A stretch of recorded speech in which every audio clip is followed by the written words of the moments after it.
Freedom Decrypted is sponsored by Think Penguin and Liberty Minded.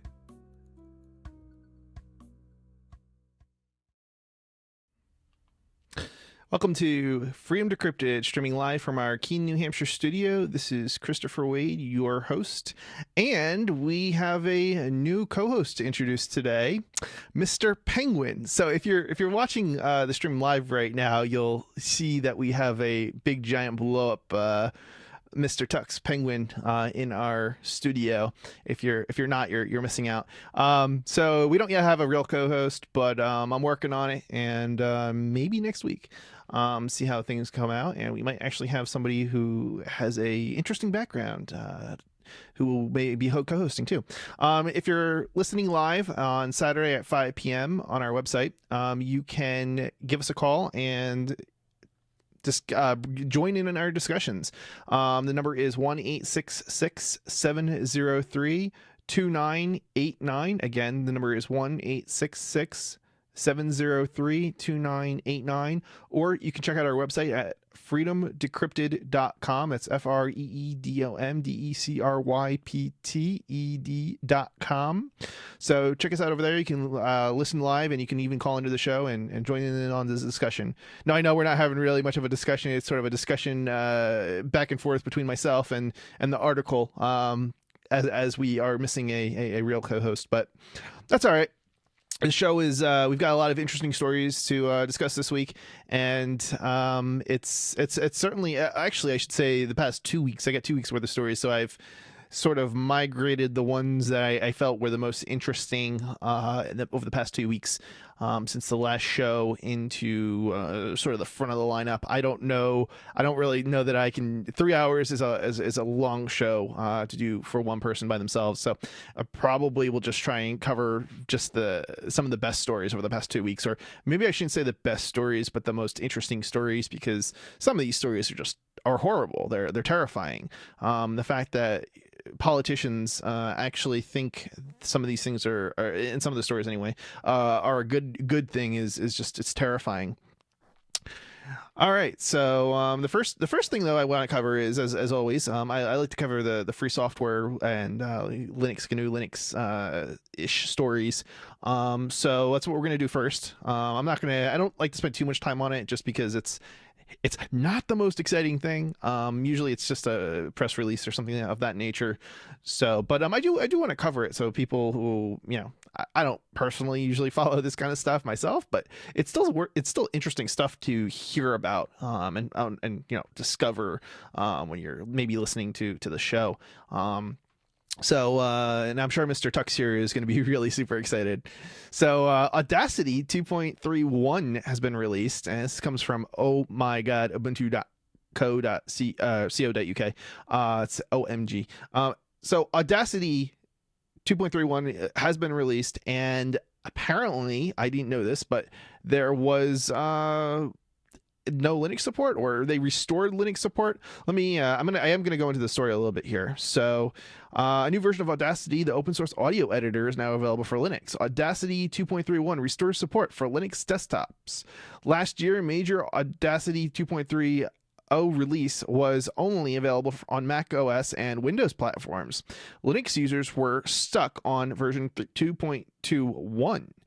That's kind of interesting, because it's like a Linux program. It's a free software program, but obviously it runs on other operating systems besides the GNU Linux distros. But still, you think it would be on it, but apparently there was bugs that were causing problems, and so it didn't end up getting released at the same time as the Windows and Mac version. I'm sure the same thing could have happened on Windows and Mac. It just happened to be Linux. The reasons for the omission: a severe crashing bug that only affected Linux. With that showstopper bug now resolved, Linux can finally upgrade. I think they mean Linux users can finally upgrade to a new release of Audacity. What's new in Audacity 2.31? In Audacity 2.30, the famed audio editing tool added a stack of new features and general improvements. Audacity 2.31 is a more modest release in comparison, and is composed largely of featuring refinements and bug fixes. For example, the new micro fades feature is now optional rather than default. Opt-in available from playback preferences. Likewise, the new scrub ruler is turned off by default based on the user feedback. Yeah, it seems like Audacity, it does everything that I could think of that I would want to do. I'm sure there's going to be some audio fanatics out there who are like, there's all these things it doesn't have, and okay, if you need something else, good for you. For the rest of us, we can just continue to use Audacity, even the old version, just because I don't know, maybe there is some great new feature in it, but I'm not exactly hurting for issues in terms of being able to do what I want to do. And I personally like more stable releases, so I'm certainly prefer actually to stick with like a long-term support release and then just backport specific software packages to the 1604, or well, that would be Ubuntu, but I'm actually not even using Ubuntu, by the way, release. But the point is that I think it's better to have a more stable, more bug-free system than it is to have more of a rolling release where the underlying components all get upgraded constantly. I think there's certain components that are important to upgrade, and then there's other things that just don't matter that much. Things like graphics stacks and the kernels and HPLIP for HP printers. But other than that, I think most of the core software, it is preferable to keep it stable, get the bugs worked out, release late, take more time to do the development and get the bugs fixed, because if your Wi-Fi doesn't work, you can't connect with any Wi-Fi adapter easily. That's not a good sign. That's not easy to use, and it's one thing that Linux really does stand out as being easier to use than any other operating system, as long as people understand what it is they need to do in order to, ensure that ease of use. And generally speaking, you can stick to hardware that's free software friendly, and then you don't have to worry about, all the issues that come with a proprietary environment that you have to worry about. So, yeah, all right. Certainly on Linux, you shouldn't have to install, as an example, drivers. I shouldn't have to install a dozen different drivers to get things working, or spend an hour installing like HPs. Oh my gosh, I can't tell you how many times I've spent helping other people, not recently, but in years gone by, spending an hour and dozens of times at least installing HP's printer stack, so people would have printer support. And on Linux, it's always been 1, 2, 3, and it just a matter of plugging in and it's detected and it works. There's nothing to do. There's nothing to install. There's nothing to configure. There's nothing to set up, unless maybe you have to run the add printer wizard because it's a networked printer. But other than that, if it's a USB printer, you just plug it in and it just magically works. There's no hour waiting for it to set up or configure or anything like that. Again, that's if you're buying printers from thinkpenguin.com, sponsor here, just to be aware. That's my company, by the way, thinkpenguin.com, if you're interested. Basically, the hardware at thinkpenguin.com is all free software friendly, so it should just work out of the box if you have a recent distribution. And if you don't, we also have hardware for older releases as well, so you can get hardware that will still work out of the box, even if you're on like a long-term support release. And that's how Linux is supposed to be. That's how free software should work. You shouldn't have to be messing around with installing drivers on any operating system, but because you've got on Windows, it's especially it's a proprietary environment. Everything you have to manually install the drivers for. Nothing is integrated, so it's this big headache, and you have to spend all this time trying to manage the system. And you really shouldn't have to do that. You should be able to get the latest and greatest updates, also on a regular basis without things breaking. And you won't get that if you're running proprietary software. So. All right, so the other big news this week in the free software land is the Linux. It's also from ohmygodubuntu.co.uk, or OMG. Linux kernel 5 was released. This is what's new. So let's see here. Previously earmarked to be version 4.21. Yeah, I'm. So this is kind of interesting. And I think this was done randomly because there's no meaning to this. The numbers, at least. There is I don't believe there isn't any meaning to this number. It's not like there's been some major change like there has been in the past. I think between 2.4 and 2. Was it 2.4 and 2.6? I think there was, or maybe I'm thinking of the 3X series and the 4 series. I don't even remember anymore. There was major changes. I know there have been over the years, going maybe from like 1 to 2, and just I know different. I honestly don't remember which numbers it was that were the major ones, but certainly the 0.0 ones would be some of the major ones. But that hasn't been the case for a while now. They're just Linus is going and just kind of saying, hey, everything's stable, it works great, and we don't need there's no point to changing the numbering scheme.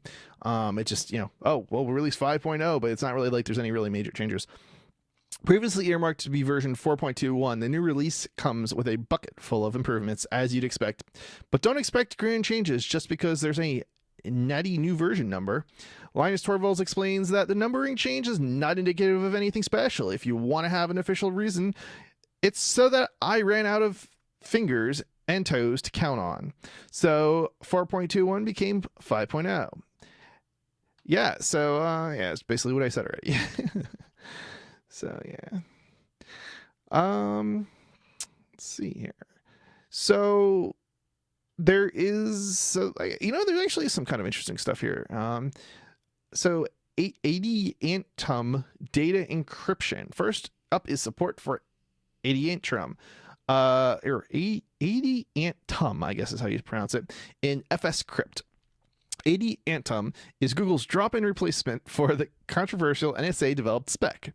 It's kind of funny. While I don't trust Google, I also don't trust, while I don't trust the NSA, I also don't trust Google. So it's kind of funny that it's somehow better. I don't know. 80 Anttum brings speedy data encryption to low-end devices and hardware. It's used in Android Go devices.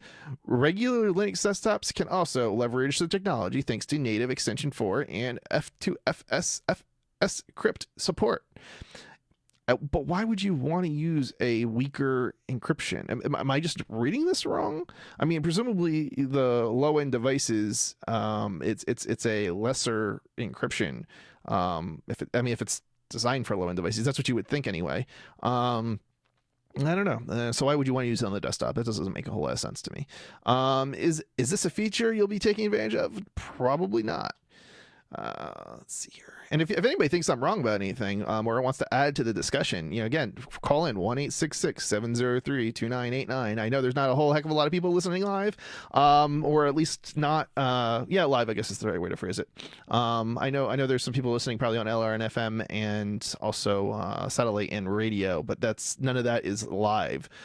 You are on a delay if you are listening there, so you won't actually be able to call in. You have to be on at 5 o'clock Eastern Standard Time on a Saturday in order to call into the show. And the only way you can listen live is if you listen live on our video feed at freedomdecrypted.com. Okay, AMD FreeSync display support. I don't really care about that. Raspberry Pi Touch. I also don't really care about that. We'll just skip over that. Other hardware support. Each and every Linux kernel tries to keep pace with the evolving nature of technology. Among the newly released and in development hardware picking up tentative support this time, Intel Ice Lake Gen 11 graphics. Oh, that's good. Maybe there'll be some improved support for, I want to say, some of our systems, but I don't think we are on. I feel like we're nowhere near close to Gen 11 in terms of hardware support. But okay, or the hardware availability even. But I don't know. I could be wrong. All this other stuff is just not really that interesting, I don't think. It's NVIDIA stuff and NXP, some SoCs. Support for existing hardware also improved thanks to a smattering of device-specific changes. All right. For instance, why would anybody? I still don't understand why anybody would buy a ThinkPad or an Asus laptop. Asus might not be as bad in some respects, but ThinkPad, I just don't understand it. I mean, they locked down the Wi-Fi slots on ThinkPads. And Apple, I'm trying to think of the other companies that do it. Apple, HP, Lenovo, Toshiba Sony. All these companies are doing really terrible things. So if you like get a Wi-Fi card that doesn't work, you can't replace it with something that does work. Or if you want to upgrade, you can't upgrade. ASUS, as far as I know, isn't doing that. Some of them might not be quite as bad, but can now use special shortcut keys on their machines. And the addition of a new driver for the Aquitania USB to Ethernet adapter should ensure robust networking capabilities. That's interesting. So I'm not actually familiar with that. I wonder, is this like a 10 gig Ethernet adapter or something? Now, see, this kind of now makes me curious. So I'm not sure. I shouldn't be doing this live on air, should I? All right, you know what? I'm not going to do this live on air because this is just asking for trouble. Accessories and peripherals that pick up renewed support include Cougar 700K gaming keyboard and Logitech mice with Logic high resolution scrolling features. The addition of I don't even know why I'm continuing on. You know, I said I wasn't even going to go into the story much, but well, all right, there's not a whole lot here that I want to speak about anyway. But you know what? There is a few more things I'll mention. So let's see here. So if you plan to upgrade to the latest Ubuntu 19.04 release, apparently it is going to include the 5.0 kernel. Or a later minor revision should emerge before the kernel frees on April 1st. So that's, I guess, good news. That said, you don't have to wait until then. Yeah, well, I don't. How many people actually upgrade their kernel like that? I mean, unless you're getting like a new laptop or something where you need a newer kernel, it just seems like probably not that terribly well. I mean, all right. So I understand that people upgrade their kernels, like, you know, with like LTS enablement stack, things like that. Like that makes sense to me.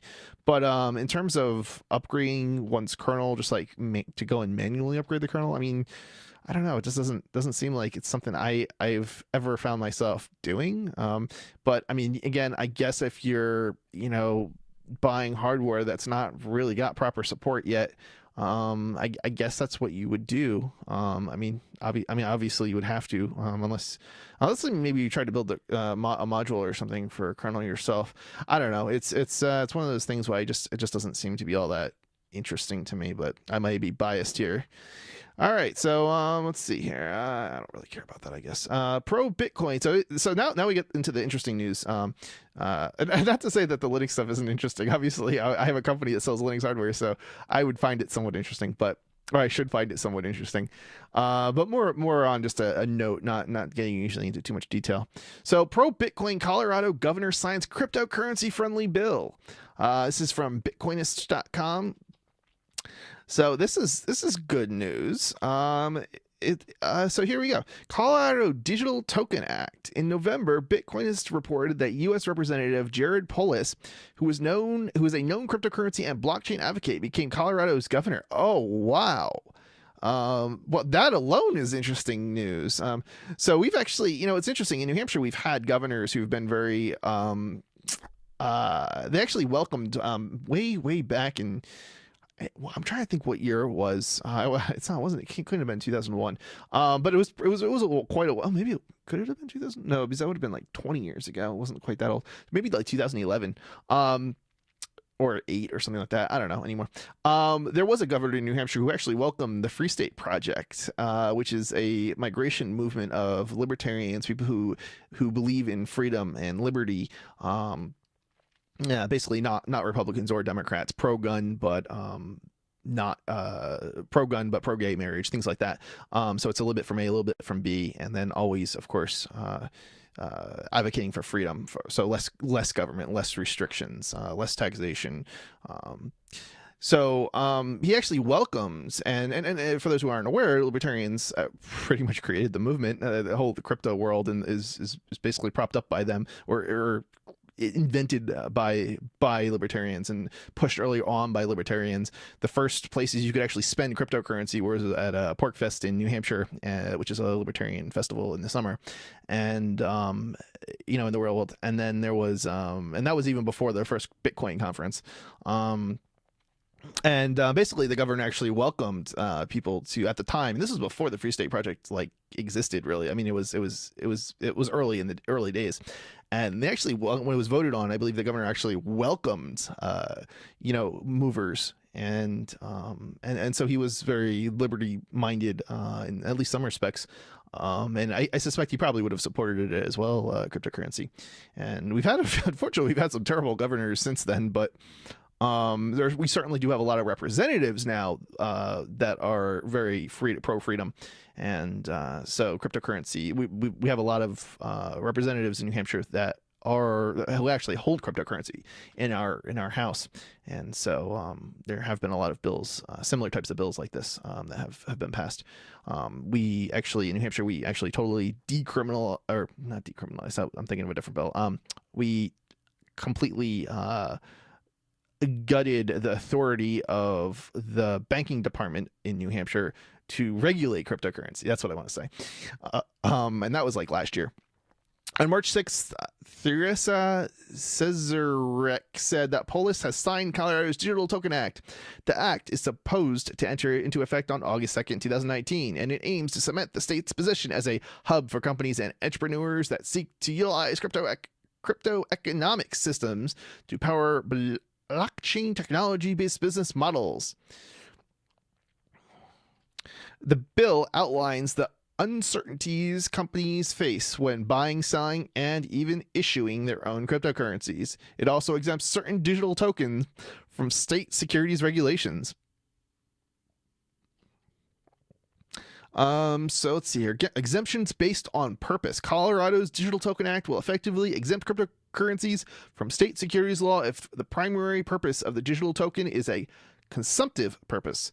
Additionally, the law is clearly addressing the ICO fundraising model. It stipulates that tokens issued through a crowdfunding campaign of the kind will be exempt from securities regulations if the issuer of the digital token markets the digital token to be used. Oh, this is interesting, because what does that even mean? The issuer of the digital token. I mean, usually these are free software applications that are decentralized. So who becomes the issuer? This is just such a weird wording. I mean, I guess there's private. I mean, obviously there's some private entities that are pushing certain. I guess they're talking to tokens, not cryptocurrencies necessarily. But all right, so let me just continue reading. The issuer of the digital token markets. The issuer of the digital token.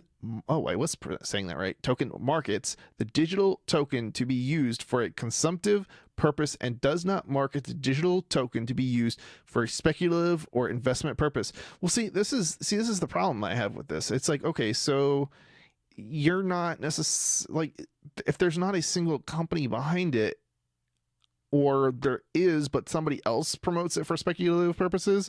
All right, what does this mean? I mean, and what if the company that issues the token, like this almost doesn't even sound like it's about cryptocurrencies, but like traditional, like fake, I don't even know, currencies that are more like store gift certificates than actual cryptocurrencies, or tokens, I guess. I don't know. Like, I mean, because I don't know. Therefore, digital tokens will be subjected to securities regulations if they are used for speculative or investment purposes.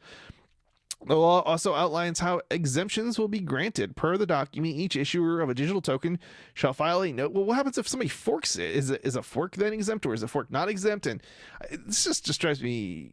It has all question marks all written all over it. Each issuer of a digital token shall file a notice of intent with the Securities Commissioner before he can qualify for an exemption. Yeah, I don't know. This doesn't seem anywhere near as interesting as, it potentially could be. It's not to say it's not maybe a good thing, but I kind of feel like maybe New Hampshire's already got a better situation for this. I don't know. You'd have to ask. I'm not a lawyer, and you'd have to maybe consult a lawyer on it. It's one of those things where they don't. The banking authority doesn't have. New Hampshire doesn't have the authority to like regulate cryptocurrency, but businesses. But does that include tokens? I don't know. Like, the whole thing is really maybe not. Maybe, I don't know. I'm not really sure if we actually would need such a bill in New Hampshire. I know if like you're like a vending operator, where you sell bitcoins for cash, basically, as long as you deposit the bitcoins in the machine, and you are vending them, you are not subject to regulation. And I think that also, as long as you're only vending the Bitcoins, there's not an issue at the federal level either. But if you were to connect the vending machine to a exchange, then you could be subject to at least federal regulations. So yeah, basically, if you're in New Hampshire and you go to a vending machine and you think you can get dollars out, there's a good chance you can't. There are some places, but they're also subject to regulations at the federal level, unfortunately. So let's see here. So CNBC.com. Oh, and by the way, that's also one of the reasons why New Hampshire has got some of the lowest rates when you go to purchase cryptocurrency. It's like 7 or 9% or something like that, I think, in most of New Hampshire, whereas it's like 20% in highly regulated states like New York and Massachusetts, places like that. CNBC.com. Facebook's cryptocurrency could be a $19 billion revenue opportunity, Barkley says. So, yeah, you heard that right. Facebook is getting into the game, into the cryptocurrency game. That's a word. That's a great word to use. World. And you know what's funny about this story is this is basically hype, and there's no genuine it's not genuine. Like, look, cryptocurrency, if it's not decentralized, it's not a cryptocurrency. If there's a set price that's tied to something, that's not a cryptocurrency. It may be some sort of weird like a gift certificate type of thing, but it's not a cryptocurrency, and that's they're trying to take advantage of the fad. I don't know if you call it a fad, but I honestly don't think cryptocurrency is a fad, but certainly the cryptocurrency hype is probably a better way to phrase it, to promote their fake currency. Anyway, if Facebook displays, so you know what? I don't even know if I really want to go into this story. I just think it's an interesting, story. Some people think this is good for cryptocurrencies. Other people think it's not so good, even though they don't necessarily agree that it's a cryptocurrency in the first place. But I guess the idea is if it introduces people to cryptocurrency, but it's not a cryptocurrency, so I don't know. I'm not really sure why people think this is a good thing. I guess it maybe introduces people to the concept of paying for stuff on the internet using fake. I guess fake money. I don't know. I guess it's not using a credit card, so I don't know. I kind of feel like people already are kind of comfortable with that. I mean, PayPal is freaking huge, so not that I'm a fan of PayPal by any stretch of the imagination. All right, so I'm gonna just move on to their next story. Because there are so many things I want to get into on this show, and I don't want to waste too much time.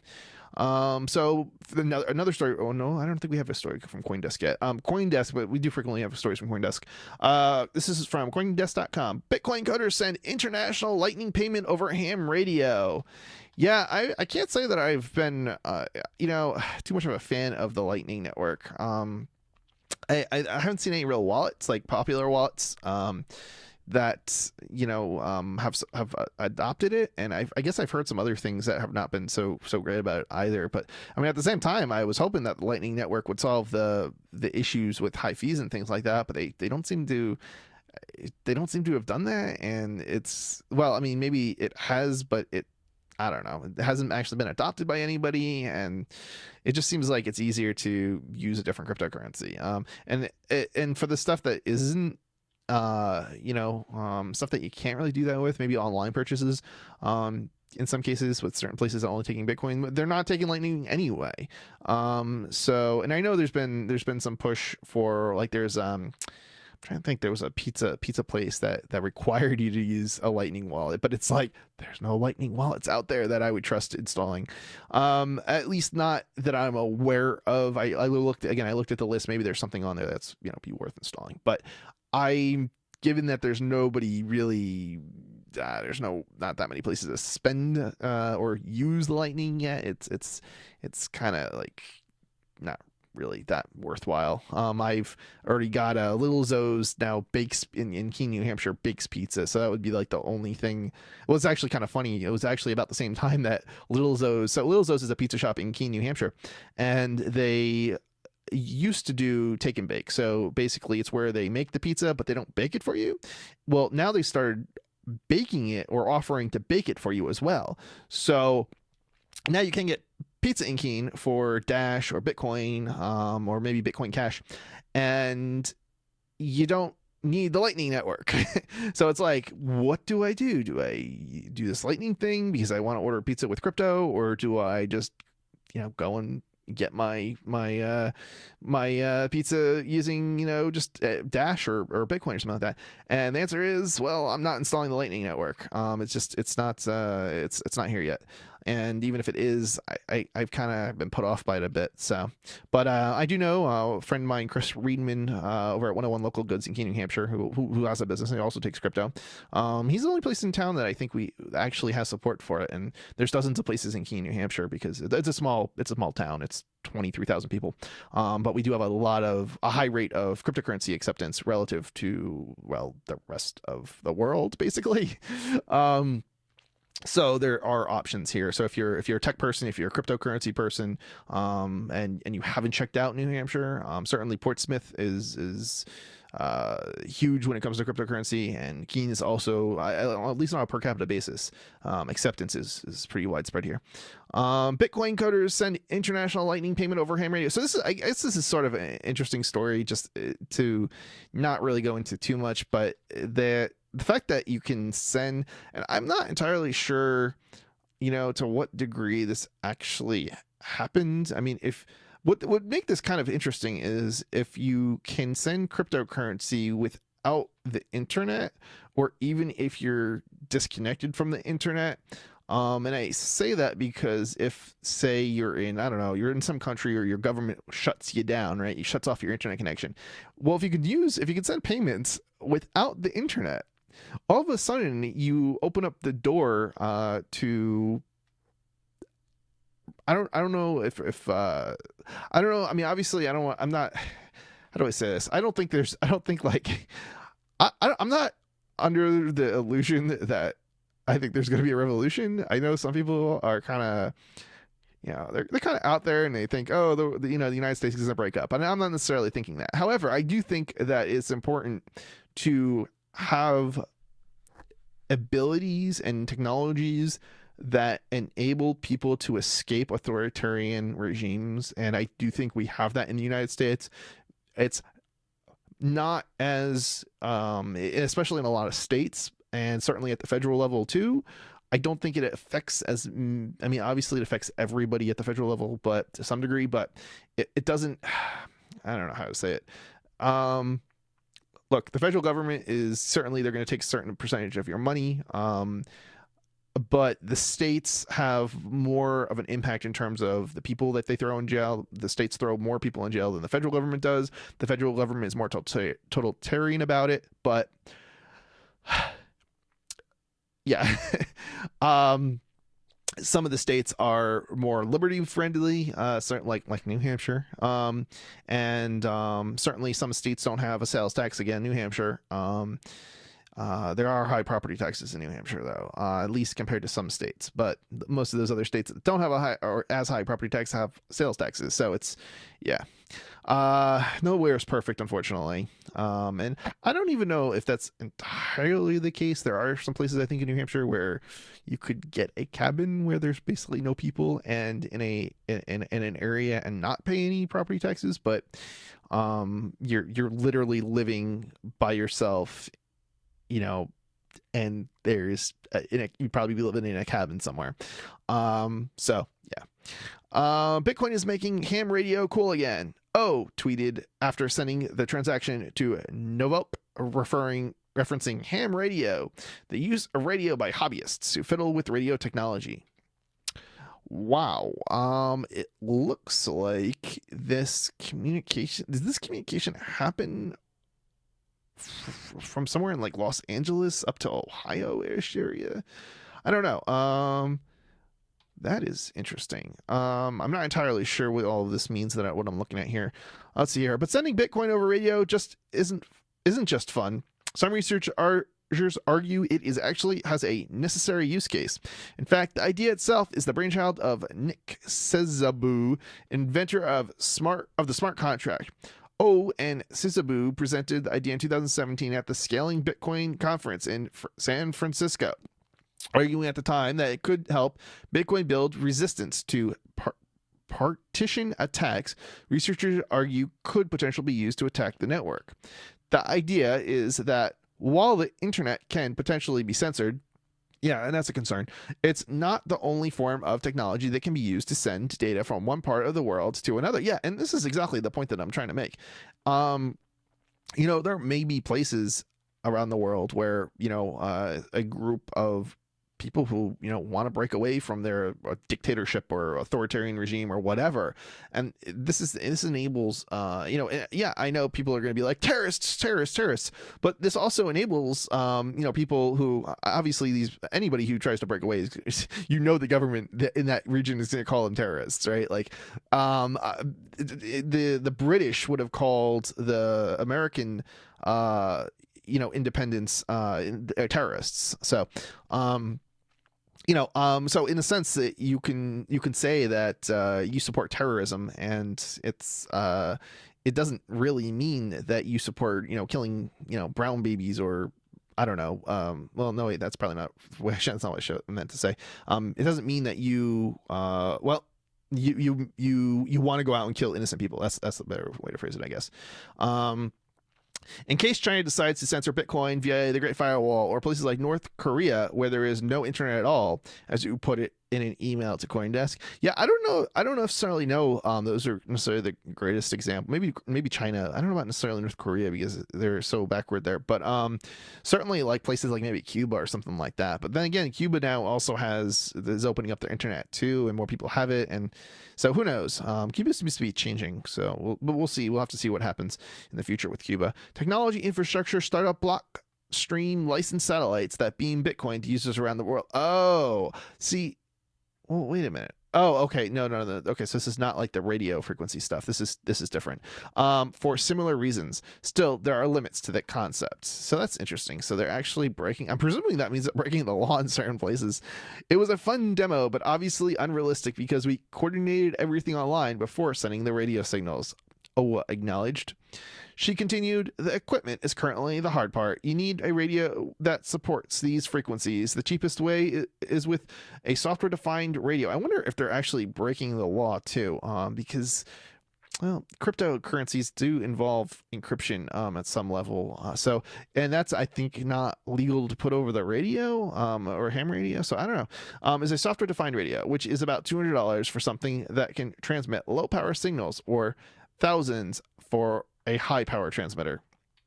Yeah, I have a little bit of knowledge in regards to ham radios.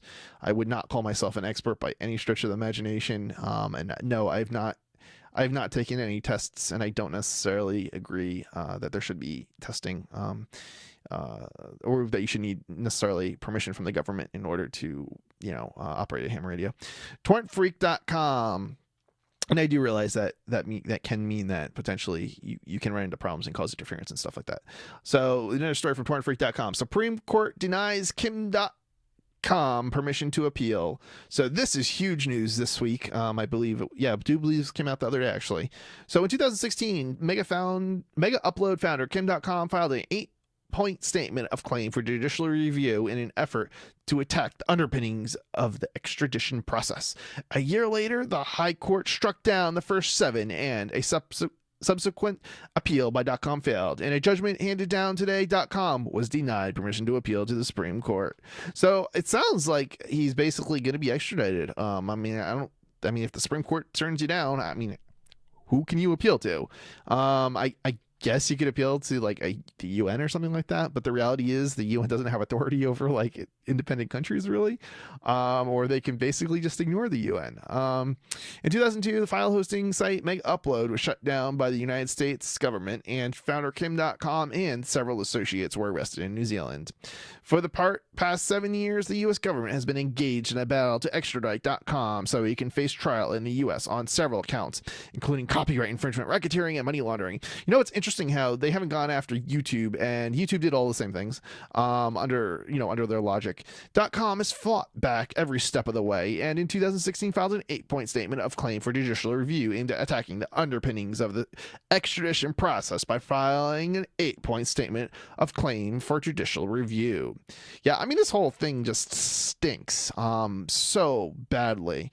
I don't know how it got this far. I mean, basically, the United States claims like money laundering, but it's dependent on basically copyright infringement. But if the copyright infringement claims aren't valid, which they're not, then the money laundering claims are not. But like I think the New Zealand already said the copyright infringement claims aren't valid, but the money laundering ones are. But wait a minute, the money laundering claims are dependent on the copyright claims. So if they're not valid, yeah, and yet somehow they're still able to extradite, and that's because the system is messed up. I don't believe in extradition. I don't think any country should extradite its citizens or otherwise other people for that matter to other countries. And at the same time, I don't think there should be borders. I think they're ridiculous. I think we should all be free to come and go as we please. And and I know some people are going to claim, oh, the security, and it's like I think that's just you're bigoted. You're a bigot if you think that we need borders and controls and things. I understand that the makeup can change, and maybe people of your particular persuasion are not going to they're not going to be dominant anymore, but if everybody can come and go freely, it also means that if you want to be amongst only white people, if you are that bigot who wants to close the border off, well, go join your cult or whatever in the woods or whatever or city. If there's so many bigots out there. I can't believe that you cannot create your own migration movement and go join some other region where it's only white people if that's what you so desire. Personally, I don't care if you're Mexican, if you're black, if you're gay, if you're whatever. I don't care. If you believe in liberty and you believe in freedom, I'm going to be more than welcoming, if you want to come up here to New Hampshire. And I don't necessarily, and certainly if you're not, you're still free to come. I'm not going to encourage it. And that's my freedom. I'm going to take advantage of my freedom and not encourage you to come. But I don't know why somebody would want to come and be amongst people who don't agree with them or and I don't necessarily mean to say that, you don't want to necessarily have conversation with people who don't agree with you. I like to have conversations with people who don't necessarily agree with me. Certainly, like last night, I would definitely say I supported a controversial show, a Shemale versus Nazi, where a gentleman, the crying Nazi, for those who aren't familiar, Christopher Cantwell, basically had a talk show style debate, I guess, kind of with a transgendered Aria is her name. I actually have I co-host another show with her called Freedom no, not Freedom Decrypted, that's what we're doing now, called Call to Freedom, and that's a 5-day-a-week show, but I only co-host with her on Tuesday. And right now it's Michael Hampton and Aria Demencio, I believe, and myself. So on Tuesday, and Michael Hampton and Aria do the other 4 days a week that the show airs together. In a 22-page court ruling handed down in December 2017, Justice Timothy Brewer sided with the U.S. and rejected 7 of the 8 causes of action, stating they were either not reasonably arguable or were abuses of process. The 8th point, which wasn't challenged by the U.S., concerns the decision by the Deputy Solicitor General in June 2017 to direct that clones be made of the electronic devices seized from Mr. .com's home so they could be sent to the US. Yeah, and that whole thing was illegal, and they've already ruled that, and yet somehow it's still okay to like extradite him, even though their own laws were broken. .com appealed, but the Court of Appeal dismissed the action. .com then sought permission to appeal that decision at the Supreme Court in a judgment handed down this morning by Justice William Young. Oh, yeah, I love the use of the word justice, like there's some sort of justice in the justice system. William Young, Reagan and Ellen France JJ, the Supreme Court denied leave to appeal.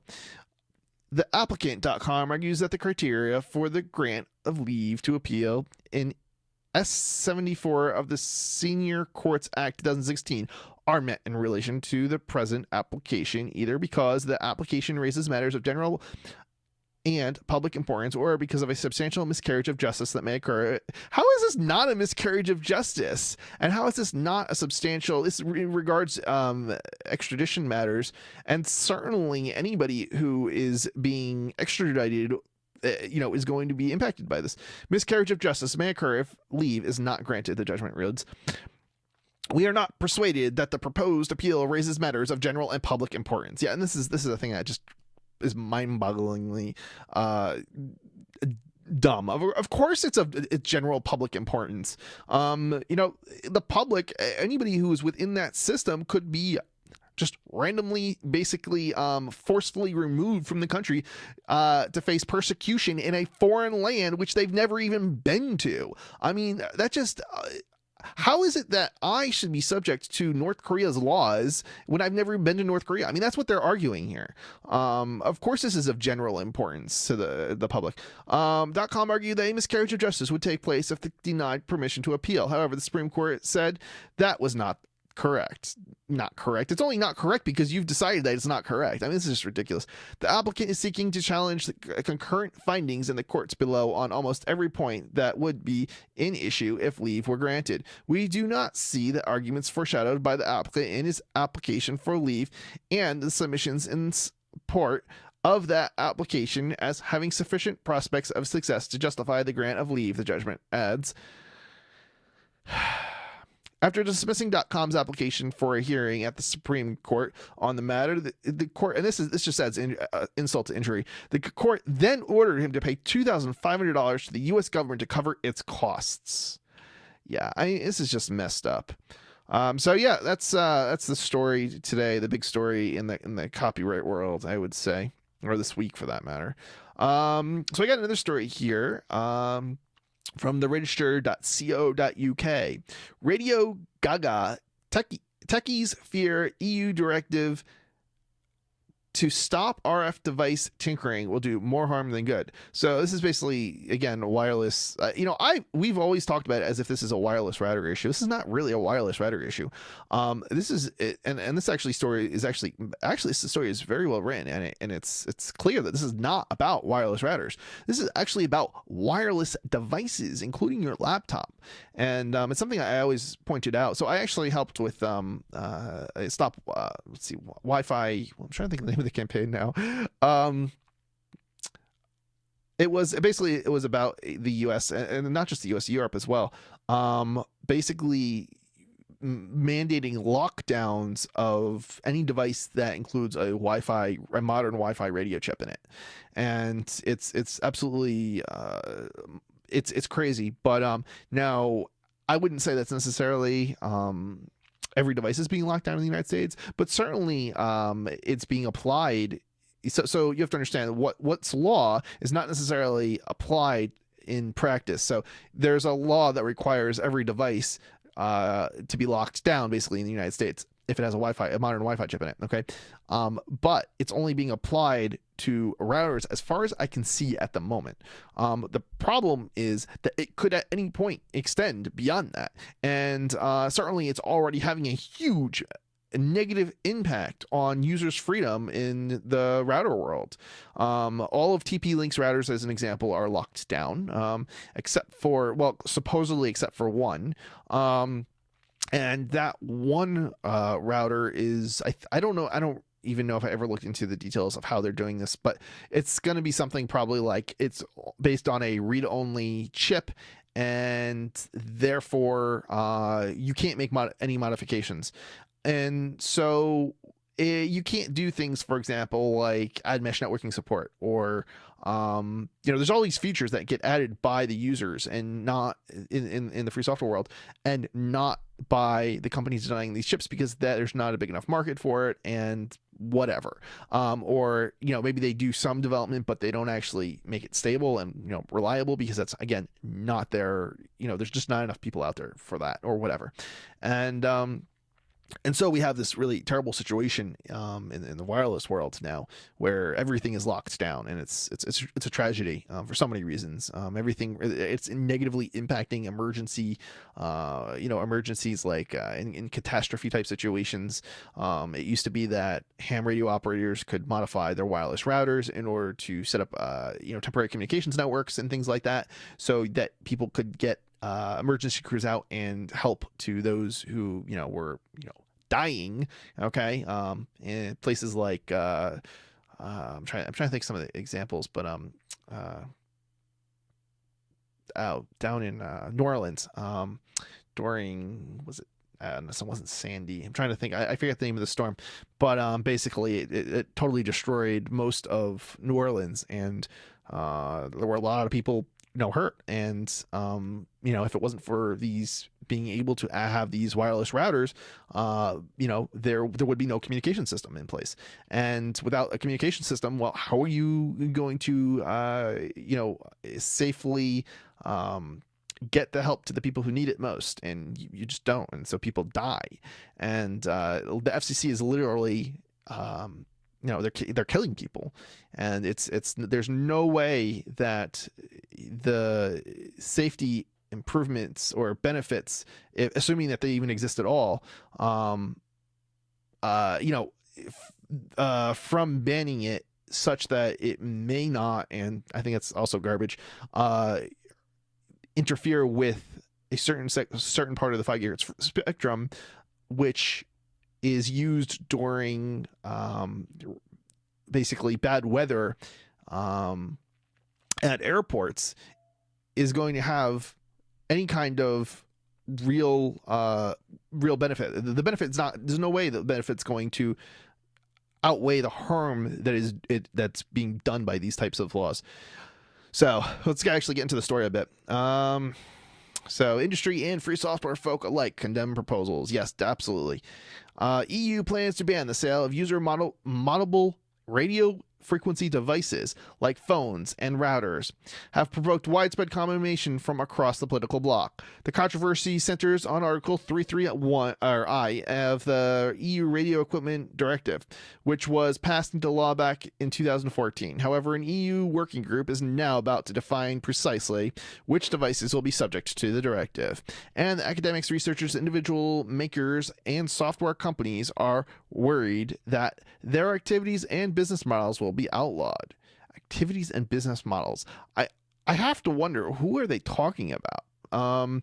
Because I guess they're talking about Think Penguin, because who else's business model? I want to know who else's business model is built around free software in the device and router worlds.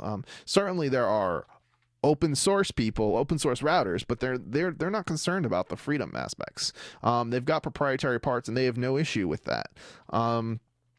So yeah, I would say that I guess they are referring to us.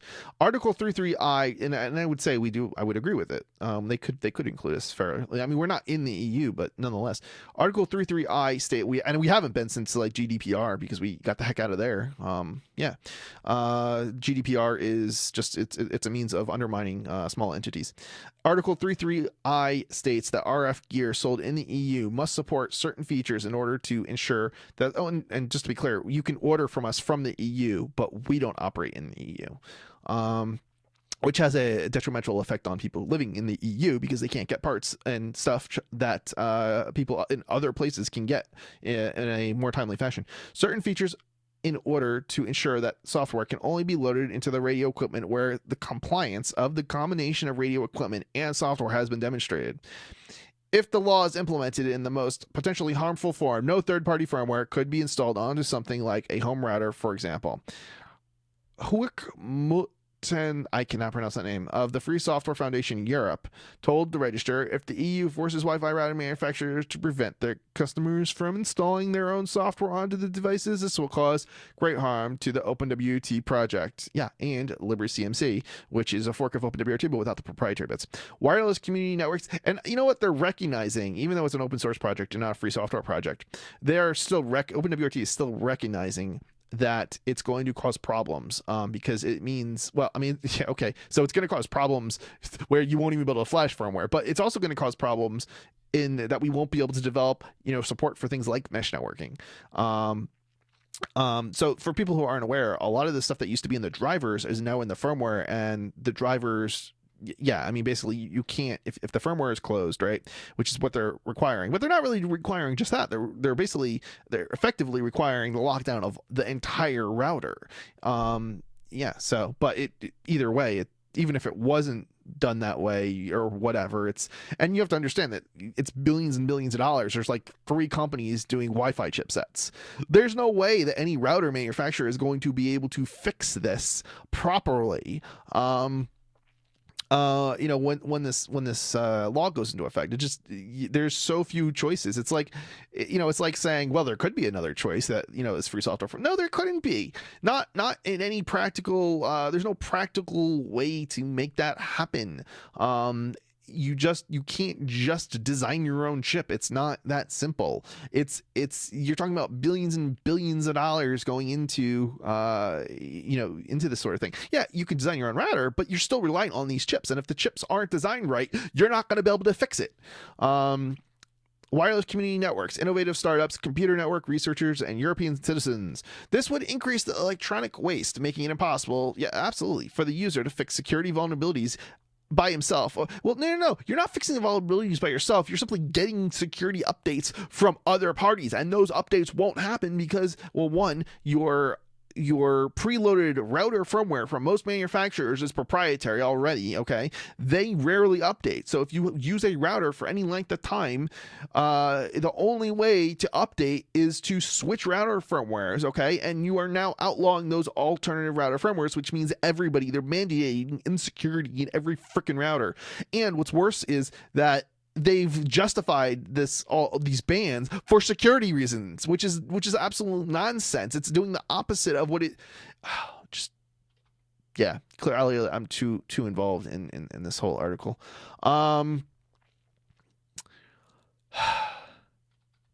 It appears that the EU's goal is to take greater control of RF devices operating in or near the Wi-Fi bands at 2.4 GHz and 5 GHz to help stop spectrum overspill and interference with neighboring frequencies.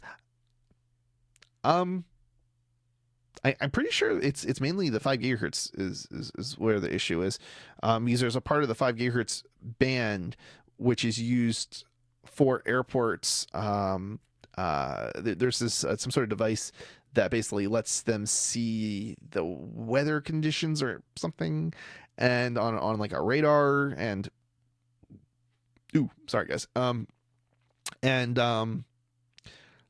what I understand, it still works even if there's interference, because the radio operator they can tell that there's interference, and it's just kind of like they see there's interference, but it doesn't actually stop them or cause it prevents them from actually being able to use the safety mechanism, right? So the whole thing is just ridiculous. Max Meal, also of the FSFE, claimed that the group had applied to be part of the working group on charge of implementing the law, only to be told to go away. This does not surprise me at all. I mean, look, in the United States, the Trump actually dissolved I want to say the working group, which was under the FCC's like open something. I forget exactly what it was, but it was a subgroup, and they dissolved the bigger group, so the subgroup got dissolved, and yeah, the whole thing is just it's a nightmare. I mean, generally speaking, I would be in favor of dissolving most of these, but it's not like they dissolved the FCC. They dissolved just the group that was going to try and resolve the issue, and unfortunately, the subgroup was under another group that I don't support, but it should maybe have been its own independent thing, and it wasn't, and I don't know. So they dissolved it, and so it actually added more regulation and made things worse. And trying to undo the bad that's already occurred now is like, well, where do we stand? We're basically all screwed. It is not only the FSFE which is concerned at the prospect of a ban on radio tinkering. However, Belgium, this is not even about radio tinkering, and this is misleading, because it's about having actual security fixes to the bugs in your devices, right? If the devices are locked down and the manufacturer stops selling the device, and they do every 6 months, they stop selling the devices because there's a new refresh. You end up with a situation where everybody's devices are insecure, and now it's insecure by law. So you don't even have a choice of loading an alternative firmware that actually gets security updates. And that's not tinkering. That's not somebody just tinkering. Tinkering is like, oh, it doesn't really make any difference, what they do, right? Okay, no big deal. No, this is a serious security threat. Belgium's Mobile and Wireless Forum, which counts Apple, Cisco, Ericsson, and Motorola as members, argued in its response to an EU consultation exercise about the regulation that only software affecting the compliance of the radio equipment in which it is downloaded is to be taken into account, and begged the European Commission to opt for industry self-regulation, i.e. the status quo, instead of a full ban. And this is what concerns me too, because I'm afraid that because of the threat from the EU, that they're still going to lock down the freaking devices. Self-regulation, I mean, I would say, okay, if you're going to cooperate with the alternative firmware projects, but I don't think that's happening, right? Like, if the issue is, an alternative firmware project is not disabling those bans by default, and self-regulate means that they'll do it, and it's just a matter of getting the people to do the right thing, no problem with that. But if self-regulation means that you're still going to hold these companies liable for what somebody else does down the line, and so they're going to be liable, well, they're going to lock it down, and so it's not really I don't necessarily think it's really going to help. You can't make people afraid that there's going to be regulation. If people are afraid that there's going to be regulations, basically, even if there aren't regulations, they're going to lock it down. Like, I mean, that's what it comes down to at the end of the day. Because regulations mean more red tape, and you don't want the red tape because that increases costs. So they're going to basically do the lockdown in order to avoid the regulations coming out, and it's still going to be bad for everybody. All right, so let me continue. Well-known audio manufacturer Shure chipped in to support industry self-regulation, saying Shure wholeheartedly supports this approach, as the other options will impose an undue burden on Shure and other PMSE program making and special events equipment manufacturers. Right. Okay. It makes sense. It does seem a bit crazy when the builder market is driving IoT innovation, adding regular reader Colin Simpson, who first pointed out to us the kerfuffle over the directive's implementation. Another issue is it says no specific or major impact on environment is expected at this stage of the analysis. It's also interesting because we still have all these devices that are technically can be made to work outside the regulation, and also not only that, but even changing the antennas on the radio, which is also what I've been told actually has been the issue, not really the changing of the firmwares. So basically what that means is that anybody, even if the antennas are not removable, right, you can still take the antennas off and connect different antennas, and so you can still end up with a circumstance where the interference is going to occur. I mean, you have to basically what I'm trying to say is you have to assume that the interference is going to occur. There's no way that you're going to be 100% effective at curtailing it. Now, you can go after people, potentially. Yeah, that is a solution, but it's not a solution that they're going with. They're saying, well, we're just gonna destroy, all these other important things, rather than just actually, do some enforcement work. And, by enforcement work, I mean, you can triangulate where the interference is coming from and go and deal with it that way. You don't have to go after every single user just because a few users are potentially causing interference, and they're already going to have to do that anyway if they're going to be at all effective. But we already know that this doesn't really matter that much, because again, the equipment that has been interfered with, we know how it behaves when if interference happens, and it doesn't result in a major safety issue. It merely shows up in a way that the interference can be kind of ignored, and the devices still work. Maybe it means training somebody to recognize the interference in like the worst possible scenario, but that would be the appropriate reaction to this, not banning every device out there that is got alternative firmwares on it. And again, this is not just affecting routers. It's any kind of, like, your operating system. Basically, they're banning you from installing Linux or free software GNU or any of these other operating systems onto your devices because of this. Or at least in a non-locked down fashion, you won't be able to build the sources for your kernel anymore.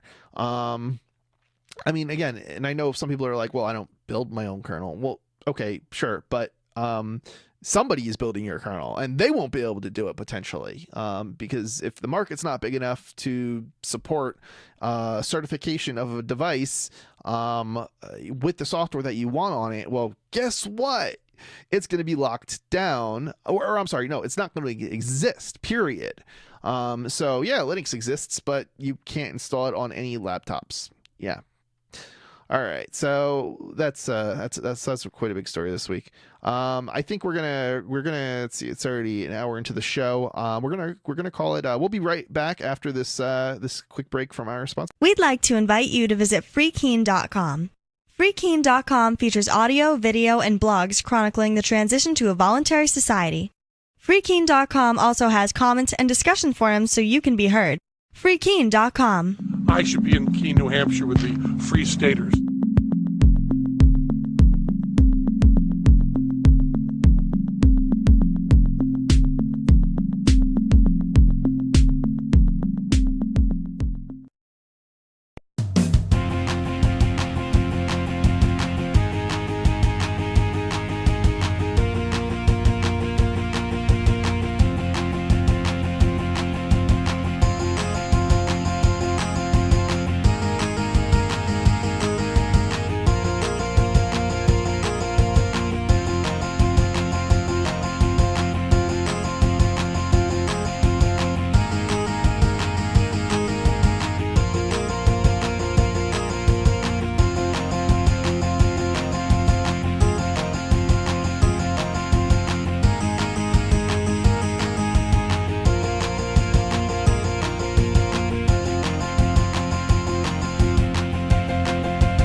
And we're back. So if you're listening to Freedom Decrypted right now, we're streaming live from our Keene, New Hampshire studio. If you're listening on Saturday at 5 p.m. and watching the show at freedomdecrypted.com, you're listening live. Otherwise, you are on a delay. If you'd like to call into the show, the number is 1-866-703-2989. The phone number is also on the website, freedomdecrypted.com. So give us a call and you can get in on the conversation. So I also want to bring up, if you are a Mastodon user or would like to join Mastodon, there are it's a decentralized platform and there's lots of different servers you can join. Unlike, say, I'm trying to think of the name of the alternatives, the terrible alternatives, I should say. The non-decentralized solution, Twitter. It's alternative to Twitter, basically. So Yeah. Join up on Mastodon over at freedomdecrypted.com. You can follow along. You'll get alerts and updates to the show when we're airing. I try to make an announcement before the show goes live, so you know to come on and listen or watch. I watch, actually, I should say. This is if you are listening. It is a sort of a podcast style show, but it's also a live show, and we do have a video portion to the show. Usually there's not really a whole lot of video. You're just watching basically somebody at a desk doing the show, but nonetheless it's still interesting. Sort of I guess it's more of a TV format in that sense, sort of like a news show might be, except without a whole lot of video, just because limited resources. But yeah, nonetheless, the video is actually pretty good, and we've done a lot of improvements actually here on the show, and it's not so much improvements in terms of new hardware or anything like that, but just adjusting lighting and getting the lighting a bit better. And I've got some new pictures to use as our background. We got like a green screen and so on, and now we got our new co-host, Mr. Tux here. So if you're watching, it's kind of cool. It's a little penguin, and for those who are not familiar, penguin is basically Tux is specifically the mascot of the Linux operating system, unofficial mascot of the Linux, the Linux kernel, I should say. All right, I got a bad joke. So I attempted to get GNU to come on the show, because GNU is the other part of what most people refer to as Linux, and unfortunately he wasn't having any of it. There were too many conditions, basically. So yeah, Tux and GNU wouldn't co-host together at the same time, so we were unable to get them both to come on. So yeah. So let's see, where were we? So yeah. I did forget to actually tell you guys what's coming up in the show. So I'm not gonna go back and tell you what we already did, but I'm gonna give you a heads up a little bit on what's coming up at this hour, or what I'm gonna try and get to. So the UK is going to start a more significant porn block, and charge you to unblock porn websites. And it sounds like it's even worse, if I recall, because I think it's going to be on a per site basis or something like that, and it's only going to be valid for like 30 days or I don't know, something. So, and the next story we're going to be coming up here is it's rights holders can't sue without copyright certificates. So this is good news. Supreme Court rules. So it's basically pushing back the copyright cartel. That's kind of how I'd like to phrase it. YouTube is not liable for this is another good story actually on copyright. YouTube is not liable for copyright infringing videos, appeals court rules. We've also got a story from Bitcoin.com. Texas representative wants to ban anonymous use of cryptocurrencies. And I said, for those who are listening to Free Talk Live, which is another show I co-host on Fridays, we were going to talk about, we did discuss how Europe is trying to pass a bill to ban, it's another story. No, so I'll continue with it. Ban the dark web, okay? Ban Tor, basically. And Freenet and ITP, things like that. And I said I was going to continue with that story today on today's show, because we kind of got cut off. We ran out of time. And unfortunately, I don't know that I actually brought it up here. I didn't see it when I was looking through my tabs, so I'm not sure if we're actually going to get to it. But I'm sorry. It's just I don't know if I actually have the tab here. But if I do, and I put it far enough to the left on my tabs, basically the list of shows news stories that I'm trying to get to, we might have it. We might be able to cover it briefly. But yeah. All right, so the next story is this is pretty huge. So Chelsea Manning is jailed for refusing to testify in WikiLeaks case. Wow. Yeah, this is just, government for you. The U.S. government will be scanning your face at 20 top airports, document shows. So actually, I think this is roughly. Oh wait, no, there's another one. Oh no, there's a couple more actually. So actually, I'm not sure if I'm as I think that's significant, but I don't necessarily know I really want to go into that one. So I'm going to put that actually towards the more closer to the back because there's a few other stories I want to get into a bit. So then we have another story from Forbes. Exclusive. What happened when the FBI took over the Instagram and kick of a child porn dealer? And that one comes close to home. Not me, but a co-host radio studio was raided over basically baseless, non-existent even allegations, really. But in another case in regards to Playpen, and so we have I kind of a little bit of an inside scoop on just how the FBI basically is abusing people. They're being hypocritical, and when you call them out for it, they raid your studio. Then there's a story about Mount Gox Bitcoin exchange is Carpels avoids jail time in Japan. Yeah, Mount Gox. So we're actually, after all these years, which we know was going to take a long time, we're finally getting to the end of the whole Mount Gox debacle. For those who are not aware, Mount Gox was one of the early exchanges, the cryptocurrency exchanges, Bitcoin exchanges, and basically a lot of money was lost. They shut down, and people were prosecuted, and so that story is coming up. Yeah, okay, so I think that's I don't know if I'm gonna get to any more of these stories. I think that's gonna be it. It's good. I just know that this is gonna. Oh shoot, where did I leave off now? Okay, here we go. UK porn. So that's where we're gonna start. Okay, so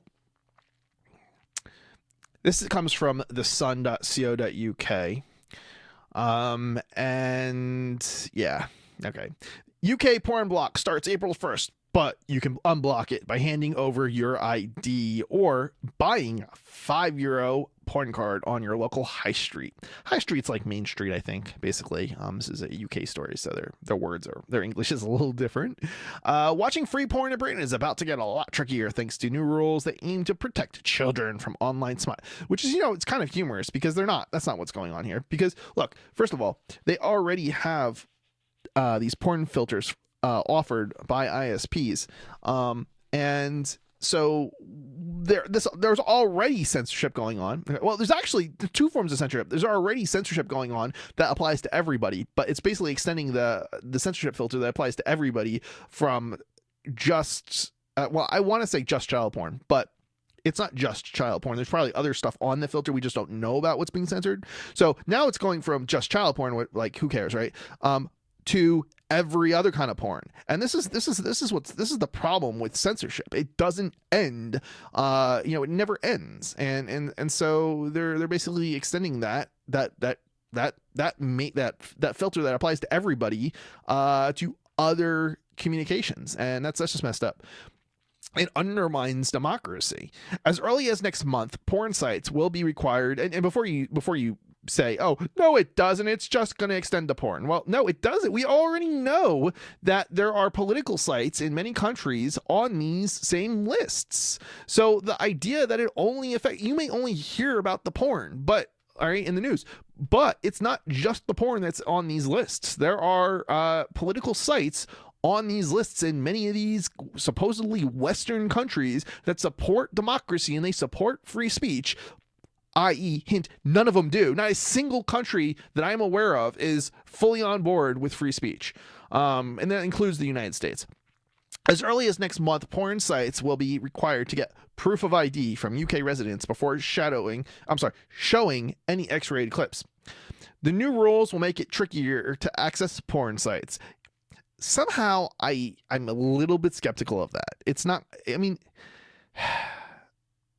in some sense, it's going to be a little bit more difficult, I guess. But in another sense, it's not going to stop kids from accessing porn. I'm sorry, but it's just any kid who actually wants to access porn is still going to be able to do so. Filters have never stopped or never been effective or worked before there was the internet, kids still accessed porn. It was their dad's Playboys or whatever that they snuck out of the attic, or they ripped a page out of it, or whatever, and they would look at porn. It's not going to stop anything. It's just going to, look. There's something called a USB flash drive, and I can already tell you what was going on with kids when I was in school, and they didn't have internet, and I was in school at a time when internet was pretty widespread. But okay, in the 90s, but I can tell you what happened. Okay, all that would happen is some other kid would download a bunch of porn, and I'm talking about CDs worth of porn, burn it to a CD or put it on a flash drive, and hand it right over to the other kid who didn't have that internet access or had a heavily censored internet access. It is not going to stop any child with any amount of intelligence from accessing porn if they so wish to access porn. The idea that that's going to happen is just ridiculous. That includes free porn sites like Pornhub and YouPorn, which attract nearly 2 billion visits a month between them worldwide.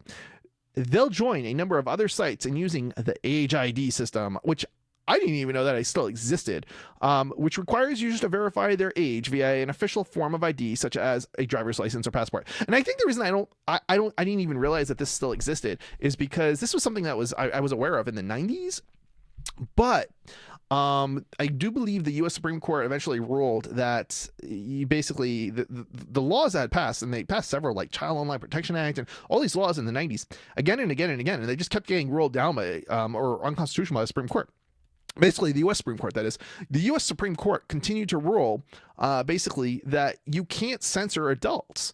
And so, yeah, I mean, basically, you can't censor porn sites or something like that, or you can't censor sites, basically.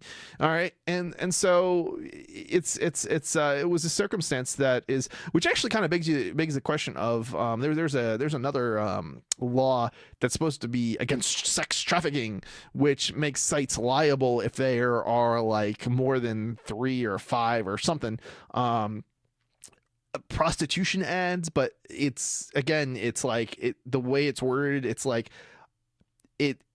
it's even if you don't use words that clearly indicate that you are prostituting, like you use code words, they can still get you. So basically, like any kind of site like Craigslist has gotten rid of the categories where people would post such ads, and then they've gone after I'm trying to think of the other site, Backpage, and they went after Backpage based on like ridiculous laws that they kept winning in courts, and this was before that law even passed. I mean, so censorship hasn't gone away. I mean, the government's still going after people even in the US. They'll join a number of other sites in using the Age ID system, which requires users to verify their age via an official form of ID, such as a driver's license or passport. From April, and it used to be just a credit card, from April, when the new system is expected to launch, Randy Internet Lurkers. That's kind of weird. Randy, it's like somebody's name. Randy Internet Lurkers will be shown a non-pornographic landing page according to Age ID. I think back in the day, like they even showed softcore porn, at least, on the landing pages, if I'm not mistaken. Age ID spokesman James Clark, according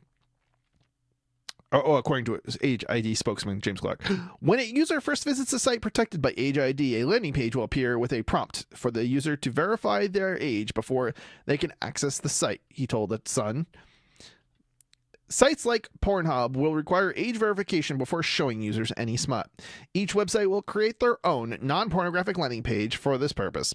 When someone first clicks on a web, you know what else this reminds me of?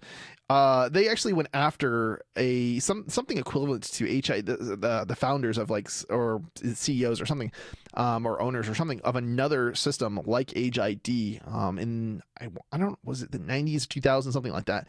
And it's kind of interesting because in that case they claimed some of the sites had child porn on them, I guess. And so it's kind of interesting that they're forcing them to use a system now where they're then going to go after the people who run Age ID. Or maybe that was just an attempt to go after somebody's rivals. I don't know. But Yeah, it's all of this stuff is dangerous, extraordinarily dangerous to a democracy. When someone first clicks on a site, they'll be asked to register with Age ID and verify their age using a mobile SMS, credit card, passport, or driver's license. And it's a severe threat to people's privacy. You have to register your name or your identity with the site that you're accessing. I mean, users will then be able to use their Age ID username or password to access all porn sites that use Age ID, though some may use different age verification systems. Clark said it is a one-time verification. Once a user has age verified once on any site protected by Age ID, they will then simply pass through or log in to any other site using Age ID without needing to re-verify. You know, it kind of makes me wonder. So back in the day, there were lists of these Age ID usernames and passwords, and they were readily available on the internet. So a kid who was wanting to access a porn site with Age ID, or just didn't want to pay for it for that matter, they would just go and they download or look at these usernames and these lists of usernames and passwords, and they could still access it. So even these restrictions don't even work. Like, I mean, maybe they've gotten better and they'll delete accounts, or they're faster at deleting accounts if they are coming from different IP. I don't know, different IP addresses. But people have different IP addresses already anyway, and different devices. It's like, okay, so if you use it on your computer and then you go and you use it on your cellular connected tablet, is it then going to ban that username? I mean, I don't know. They aim to make it harder for under 18s to get a hold of adult material. Well, it's not very hard now, and it probably isn't going to make it that much harder, because guess what? There's something called VPNs and proxies and Tor and all sorts of other systems and devices. And guess what? Even if you were to take the tablet away, guess what? Tablets aren't that expensive. A kid could just go out and buy another freaking tablet. They're $100, and then magically they have, you know, unfiltered internet access again, or buy a cellular phone and access the internet via the cellular phone using their tablet, or just even a phone itself. I mean, the idea that you're going to be able to stop this just seems utterly ridiculous to me. And I know some people are thinking, well, $100, that's a lot of money for a kid. Well, okay, maybe if you're like 9 or 10, but even at 9 or 10, you know, I remember getting $50-$100 easy, you know, at that age, and, you know, from relatives and things like that. And certainly I would have had no problem doing it, and there are actually tablets for $50. So the idea that you know, this is going to be something that is going to be challenging for, you know, a 13 or a 14-year-old, if that's who they're trying to protect, because I don't think I doubt there's going to be all that many, you know, younger kids anyway, trying to access, you know, porn anyway. It just doesn't seem all that likely. Not to say that, you know, maybe they won't be kind of curious, but like, they're not going to be going and looking at porn. But then again, if you have issues with, you know, a 14-year-old looking at porn, I mean, you have a moral, a moral perspective, more of a religious perspective on it than I wouldn't say a moral perspective, I'd say a religious perspective on it. Because I mean, what are you going to suggest that like the 14-year-old masturbating is somehow like, is that a threat to them in some way? Like, there's no logical, rational argument for banning access to porn. It's fear. It's basically FUD. It's all FUD, fear, uncertainty, doubt. And I don't know that I have a hard time believing that there's a whole heck of a lot of 13-year-olds out there, to be honest, at least males, who are not accessing porn. Probably, I mean, I'm sure there's some are doing it more than others on a regular or fairly regular basis. It's just, I mean, that's what every 13-year-old boy is, you know.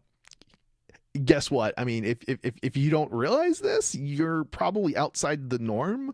But yeah, I mean, it's that's life. I mean, that's at a certain point, you become, you know, you go through puberty and your hormones are raging. And so, yeah, it's going to be pretty darn impossible, if you ask me, to stop young people.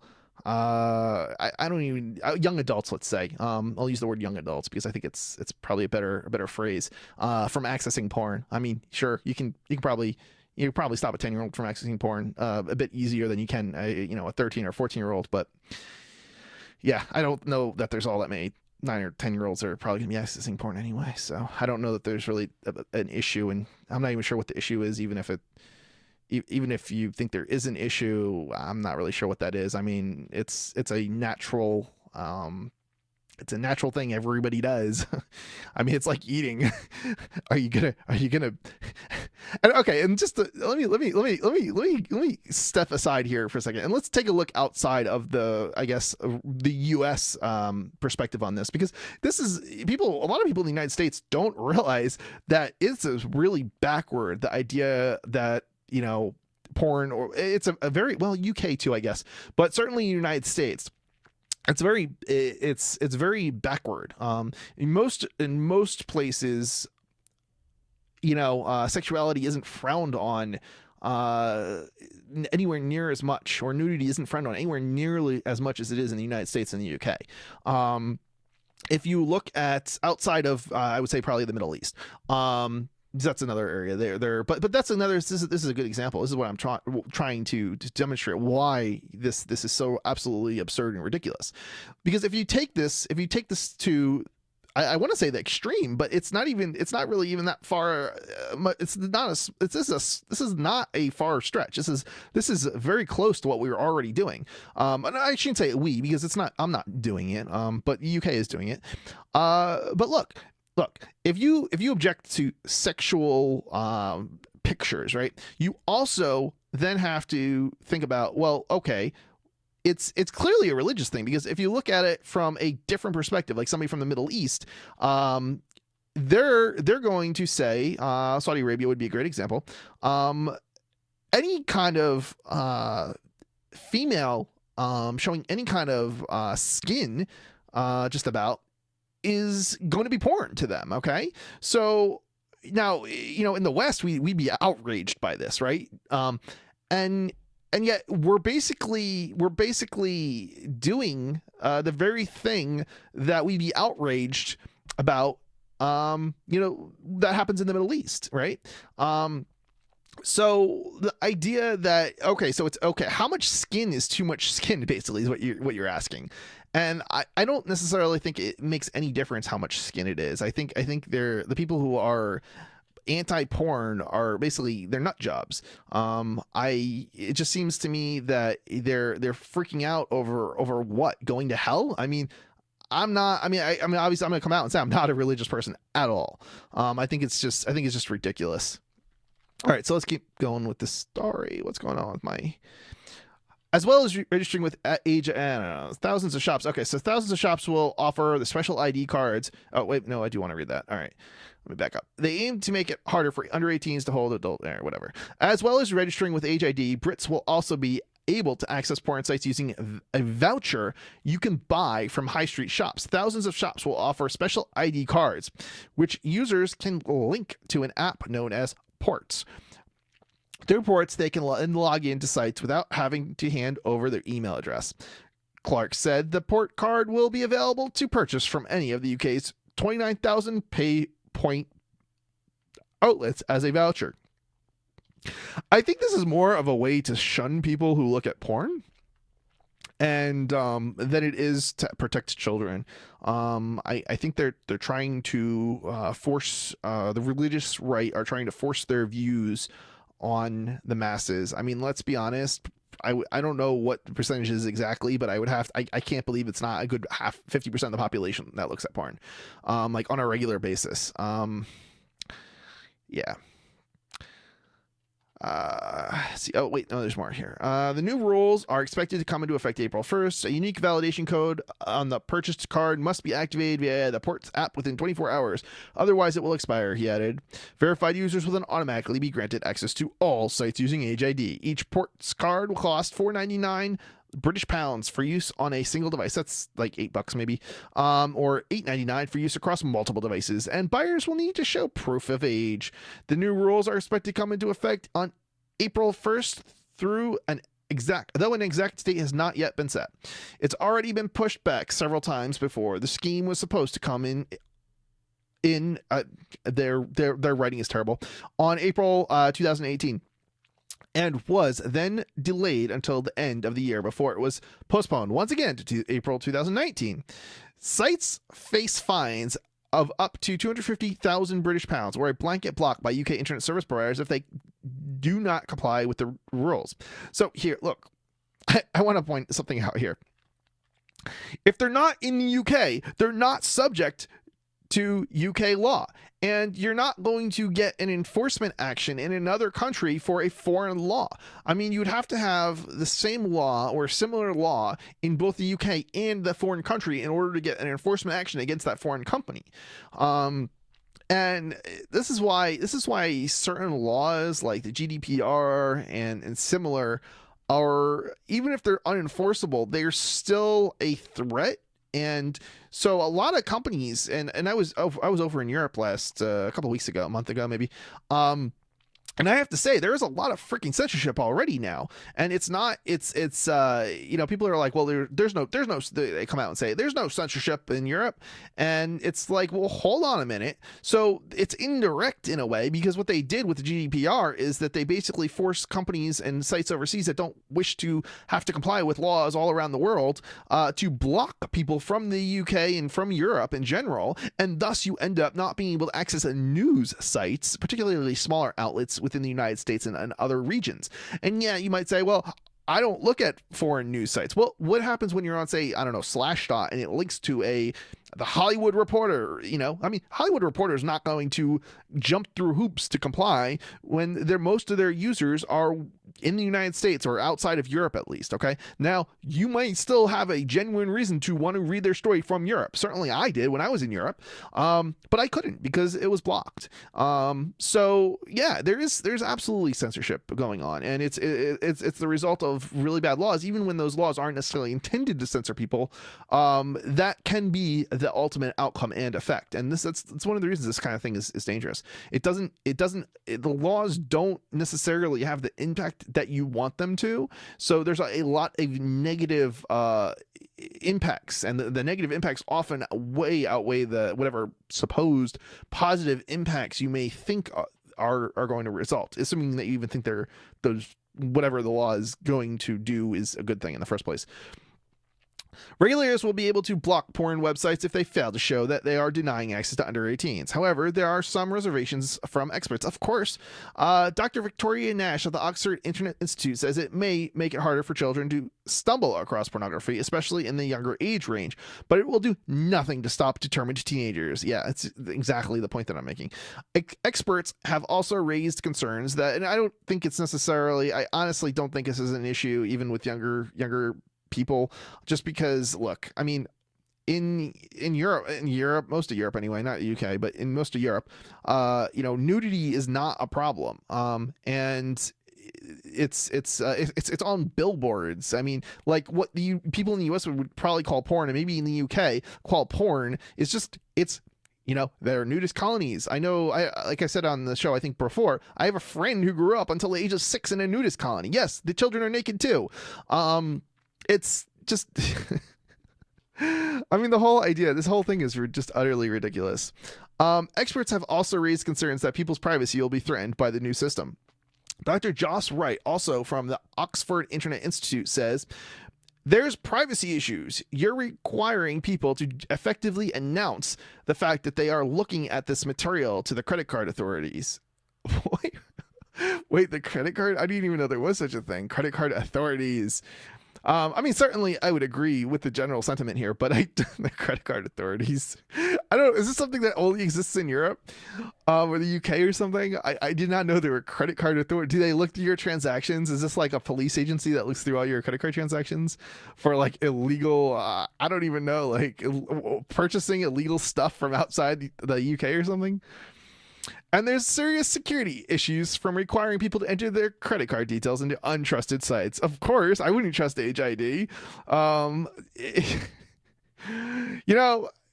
people are probably in the UK, or they're just going to go and do what they already have to do. And that is purchase VPN services.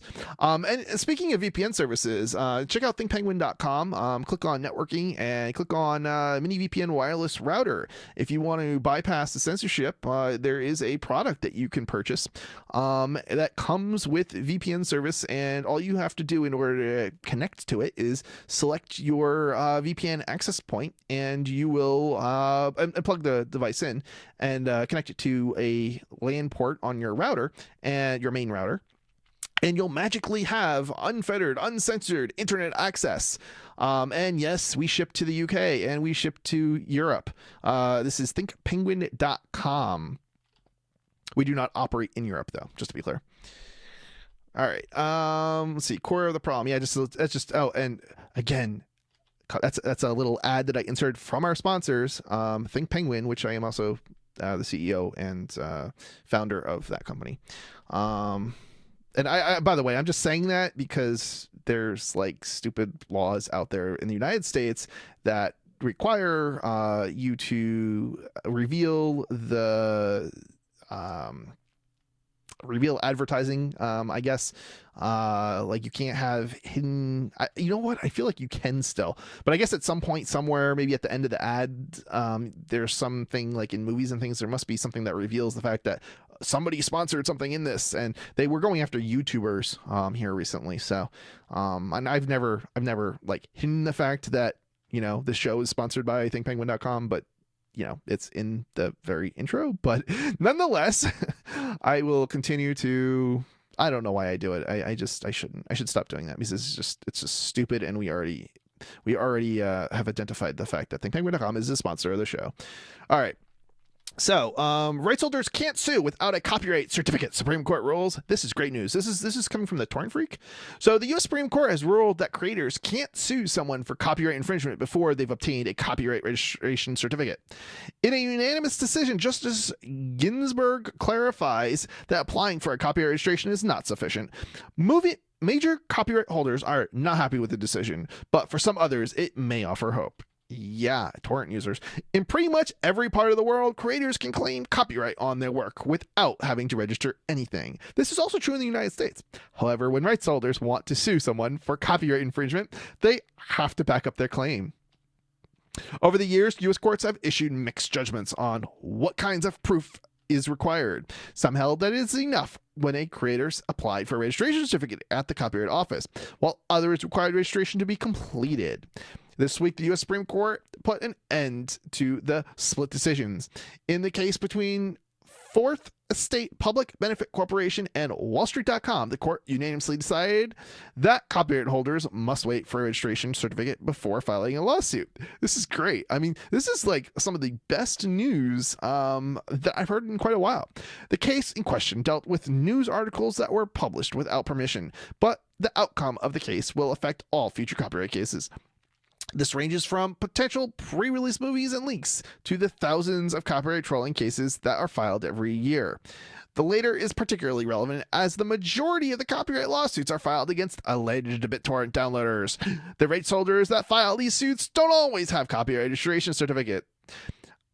Following the Supreme Court decision, several defense attorneys indicated that this decision may help their clients. Yeah, I mean, if it takes 6 months to get a registration, a complete registration certificate, that is going to hamper a case. Now, there's one thing I have to say about, the laws and the courts and stuff. They're already really slow. So if this is going to delay a case 6 months, I mean, at some point, it's like, is it even worth it to sue somebody? I mean, and in some respects, that's probably a good thing. But in other respects, it's probably a bad thing if you're like sitting in a jail cell.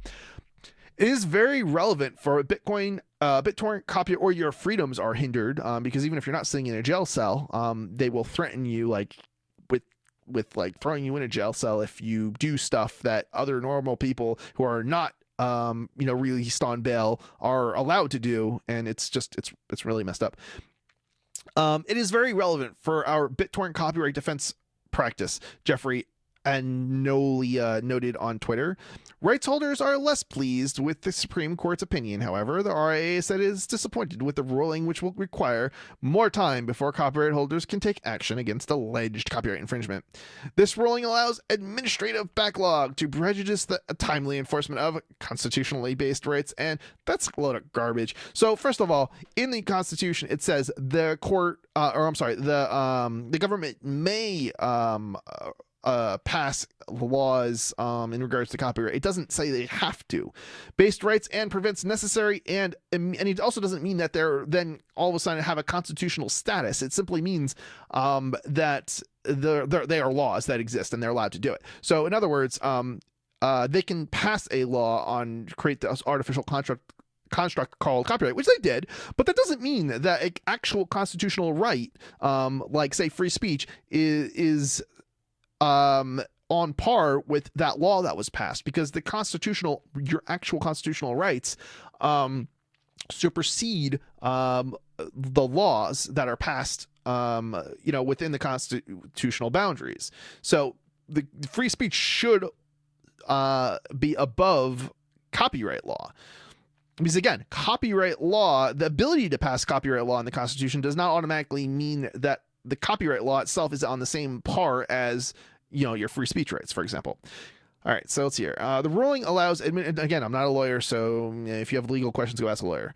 And I'm not your lawyer, of course.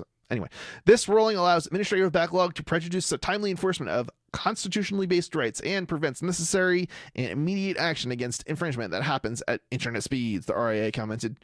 Given this ruling, the Copyright Office must also work at internet speeds to ensure adequate enforcement protects essential rights. At the moment, it takes months before a copyright registration certificate is issued. That can be problematic in a world where new content is produced at an increasingly rapid rate. The problem is also highlighted by the Copyright Alliance. Well, if it's produced at such a rapid rate, maybe we don't really need to have the copyright in the first place. If somebody wants to, subscribe to your channel, for example, and you charge for it, well, guess what? They're probably going to have to subscribe to your channel to get the latest content, in a timely fashion. If you have to wait for it to come out at some other source or outlet, it means you don't really need copyright. You're not dependent on copyright.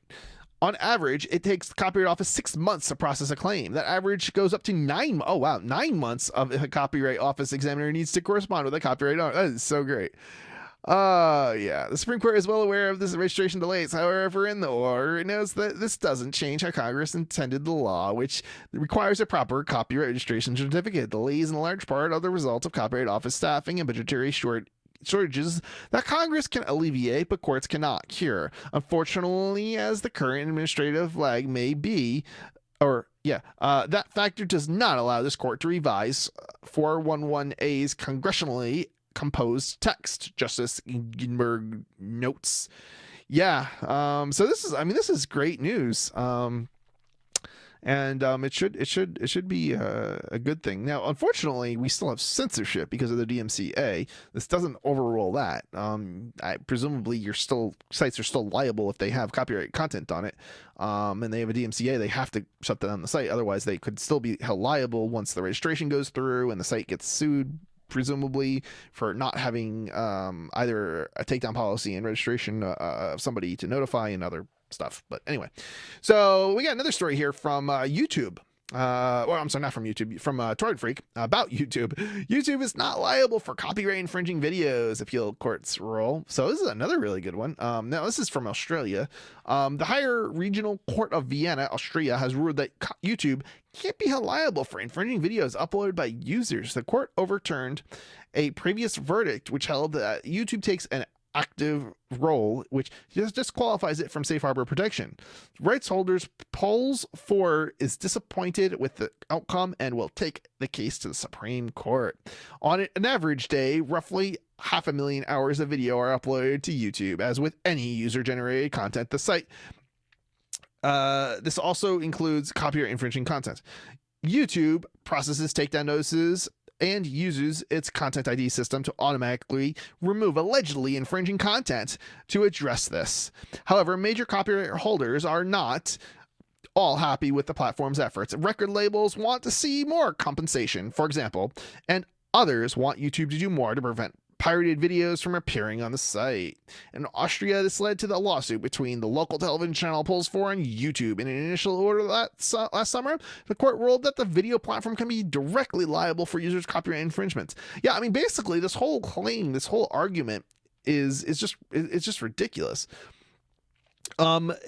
Because they basically allow you to search for videos, and the videos are organized sort of by algorithms. Like somehow YouTube is supposed to know that the video, like somebody doesn't own the copyright who uploaded the video. I mean, let's be honest. YouTube doesn't know, and even the copyright holders, or the movie producers or whoever, for example, don't even necessarily know all of the different parties that who have copyrights on that content. Often what happens is you will license from like a handful of the major parties for a video copyright, but you don't necessarily have everybody who is supposed to who has a copyright on some of the content. So like there's songs, for example, and usually the songs will get licensed and stuff, but there's so many different people involved in the production, and that's the issue, is that they don't actually know all of the different people who they need to obtain the copyright permissions from. So they end up with this situation where they license from a handful of different like sources, but they might still be in violation, and somebody could technically get enforcement action at some point as a result of that. And so yeah, I mean, it's just ridiculous, the idea that there's no way, if YouTube can't figure it out, and the person who produced the video in the first place, the movie industry, for example, the producer couldn't figure it out or doesn't know, how is YouTube going to know? How is somebody who's uploading? Yeah, this is the whole system is just ridiculous. Every comment that you post to like under the YouTube comments, that also has a copyright owner to it, because by default everything that you create is under copyright pretty much. So yeah, I mean, it's just, the whole thing is ridiculous. In Austria, this led to the lawsuit between let's see if there's anything else here worth mentioning. Yeah, so I mean, basically they're claiming it's not a neutral hosting provider. So it should be, if it was a neutral hosting provider, it would be protected under the safe harbor provisions of the Austrian E-commerce Act. And so they're arguing that YouTube is not a neutral hosting provider, which is ridiculous. I mean, I don't know, like, that I wouldn't call YouTube neutral in general, but they are in that they do prohibit certain things, but that's not the intent of the law. So nobody would argue that, because YouTube censors child porn, that they would then all of a sudden become not a neutral party. But technically speaking, by censoring child porn, you're no longer a neutral party, because you're then biased. I mean, this is crazy the way I'm saying this, but you're biased against child pornography. I mean, that makes you then not liable for the content that's posted on YouTube? I mean, this is just ridiculous. After a careful review of the case, the higher regional court of Vienna agreed with YouTube, overturning the previous order. According to the appeal court, YouTube doesn't have an active role and is therefore shielded from liability through its safe harbor defense. Yeah, so that's good news. Very good news. Now, it is going to go to the Supreme Court probably, so it might get overruled, but yeah, for the moment, it's good news. So here we go. News.bitcoin.com.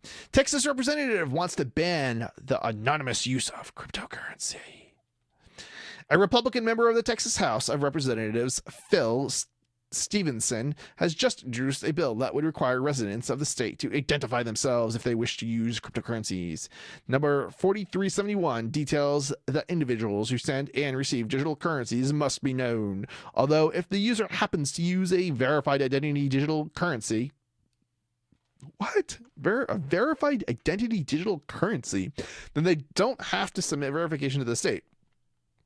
I'm trying to think like what they would be talking about. I don't know that there's any there's any that would require you to identify to some party in order to use a wallet somehow to then send or receive cryptocurrency. I don't think there's anything like that in existence. I mean, okay, I guess like PayPal, but that's not cryptocurrency, so this doesn't even really make a whole lot of sense. Could they do something like that? Could someone come out with such a cryptocurrency? Maybe, but I mean, they're basically saying cryptocurrencies are illegal at that point. Let's see here. Texas House Bill 4371 wants digital currency users in Texas to verify their identities. So normally you have to verify your identity if you want to sell cryptocurrencies for, well, that's a good question. Certainly if there's a ATM machine and it is taking cryptocurrency from you and giving you cash, you would have to identify. And I think that's anywhere in the United States. Because it's at the federal level. If it's just selling somebody cryptocurrency for dollars, then it's a state by state thing, and you would not necessarily have to. And in some states like New Hampshire, you do not have to identify. Again, I'm not a lawyer. If you want to set up shop in New Hampshire, go consult a lawyer. So yeah, Texas could be the first state in the U.S. to ban the anonymous use of cryptocurrencies. Representative Phil Stevenson, a staunch Texas Republican, was certified certified public accountant, wants residents, I guess he's fearful for losing his job, wants residents in the state to verify their identities if they choose to use digital currencies. Stevenson's HB number 4371 bill says that if the bill becomes law, it will take effect on September 1st, 2019. Yeah, I mean, are you basically, I mean, you're clearly not going to be able to prevent people in any effective way from using cryptocurrencies, even if you do outlaw it. But at the same time, it's like, well, what is this really supposed to do? I mean, is it supposed to make criminals out of people? Because that's what it's going to do.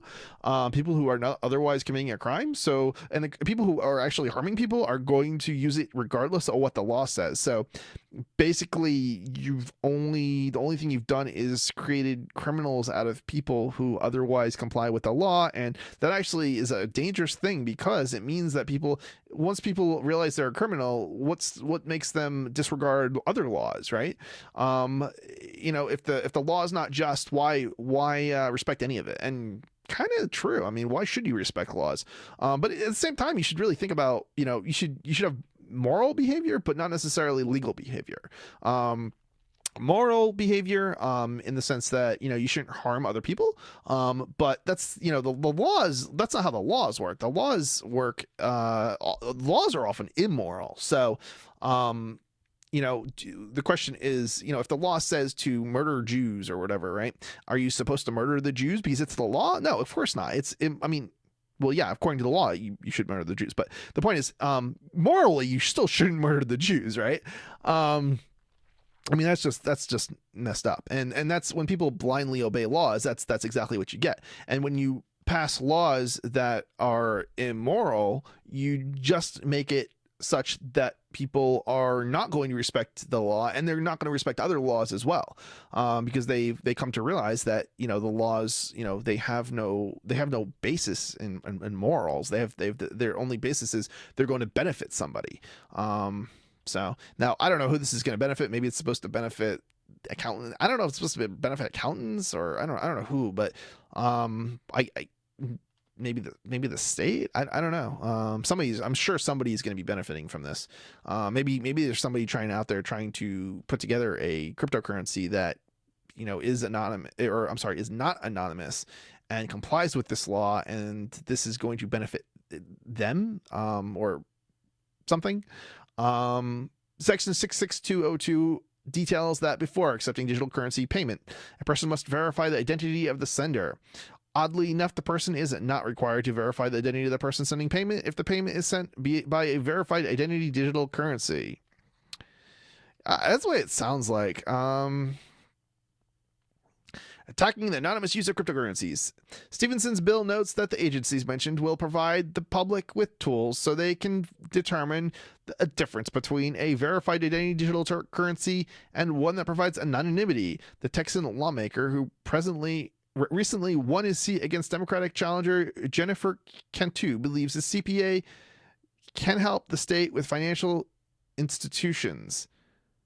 His CPA. Yeah, so he's basically admitting that he's biased and that he's trying to make money off it. Man, the corruption in the US and politicians in general just always abounds to amaze me. And they're not even afraid of stating, that they're corrupt. However, free market nonprofit organization Texans for Fiscal Responsibility gave Stevenson a 40% favorable rating, which is very low for a Republican lawmaker. Yeah, it's probably zero now. I mean, seriously, after this bill is proposed by him, cryptocurrency advocates were quite flustered to hear the news that a bill attempting to ban anonymous digital currency use was submitted. Yeah, while everywhere, well, I don't want to say everywhere else, but everywhere else they're trying to promote it, I would say is probably safe. Now they may be weird in the way they're doing it by like adding regulations, but and which doesn't promote it and inhibits it, but whatever. At least they're doing it on the belief that it's going to promote it. I mean, this is just insane. Congratulations, Texas. You are the first state to formally attack and attempt to ban anonymous use of cryptocurrency in the U.S. I mean, this is like trying to ban the U.S. dollar. I mean, if you pay in cash, are you supposed to then? Why don't they have it such that if you pay in cash that you have to identify? Like, I mean, this is just ridiculous. Cash is also anonymous. Andrew Hinkers, co-founder and general counsel of Athena Blockchain, exclaimed on Twitter. Other questions. Would any existing cryptocurrency or digital currencies qualify as a verified identity digital currencies as defined? What level of ID is required to be verified? State issued? Are 4 state administrative bodies the right entities to promote a digital currency? It's safe to say that the large majority of cryptocurrency fans were disheartened to hear about the bill. Texas is well known for being a friendly region where it comes to digital friendly? Yeah, I don't think so. When it comes to digital currencies and overall personal freedoms like gun rights. No, okay, listen. All right. So, yeah, Texas is good on certain things. That does not mean they're good on freedom in general. They're terrible on freedom. They don't have any respect for human life. Texas is one of the places where they still execute people, like regularly, routinely execute people. Yeah, I mean, I think I think Wyoming, Colorado, maybe New Hampshire, definitely New Hampshire. Some of these places have passed some decent bills on cryptocurrencies to enable and clarify laws. But places like New York, Texas, and notice how these are like this isn't a Republican or versus Democrat issue. The people who helped get positive cryptocurrency bills passed in New Hampshire were Republicans mostly.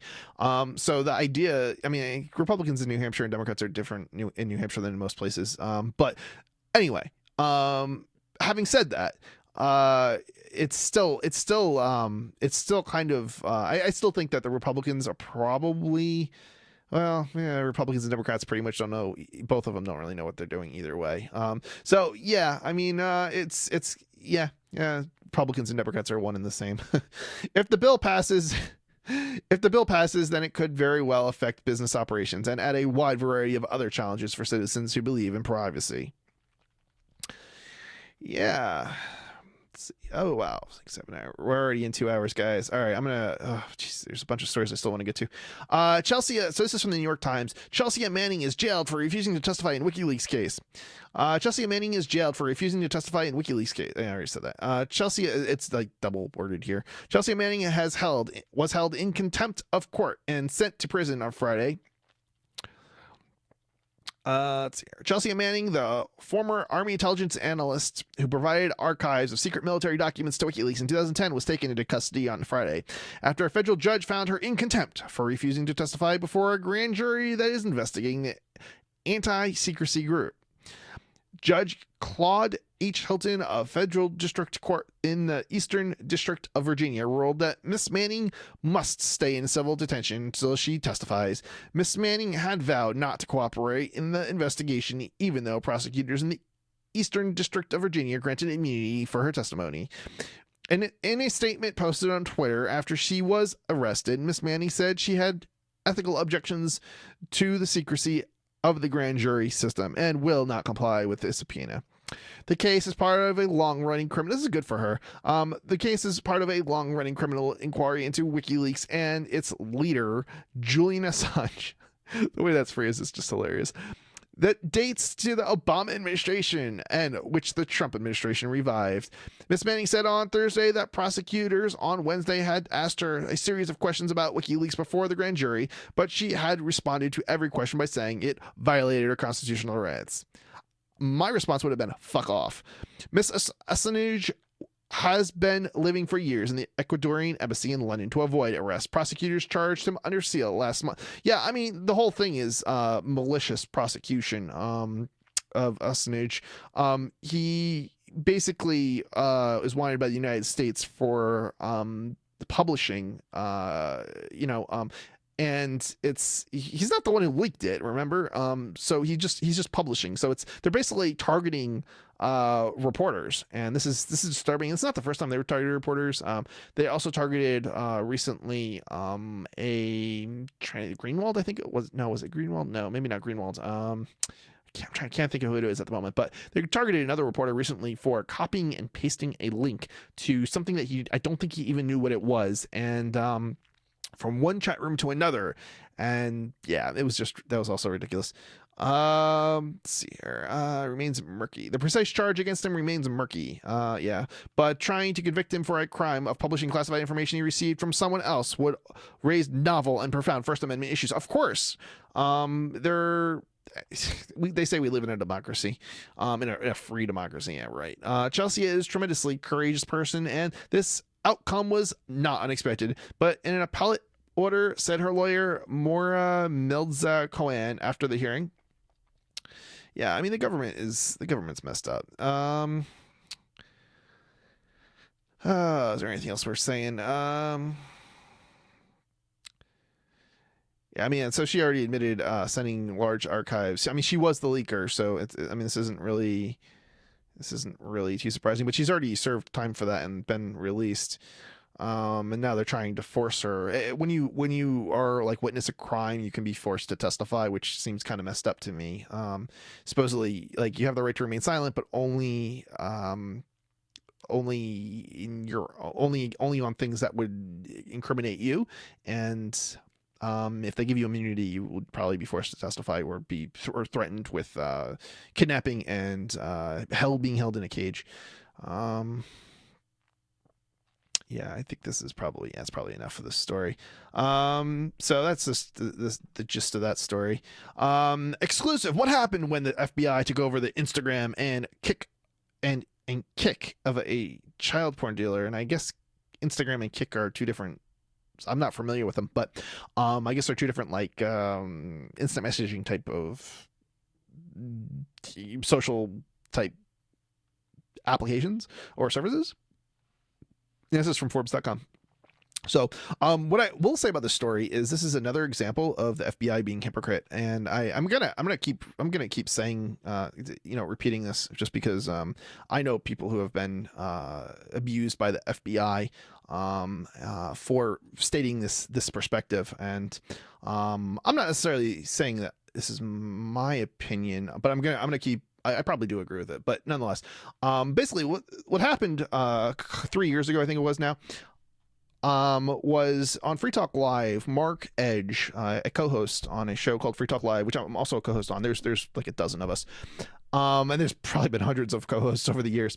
But he basically called out the FBI for being hypocrites. So the FBI has this position that child porn hurts children. Okay, that's basically the position, and so you have to take child porn down in order to prevent children from being harmed. Okay, the problem is that the FBI they were in the Playpen case, they were distributing child porn.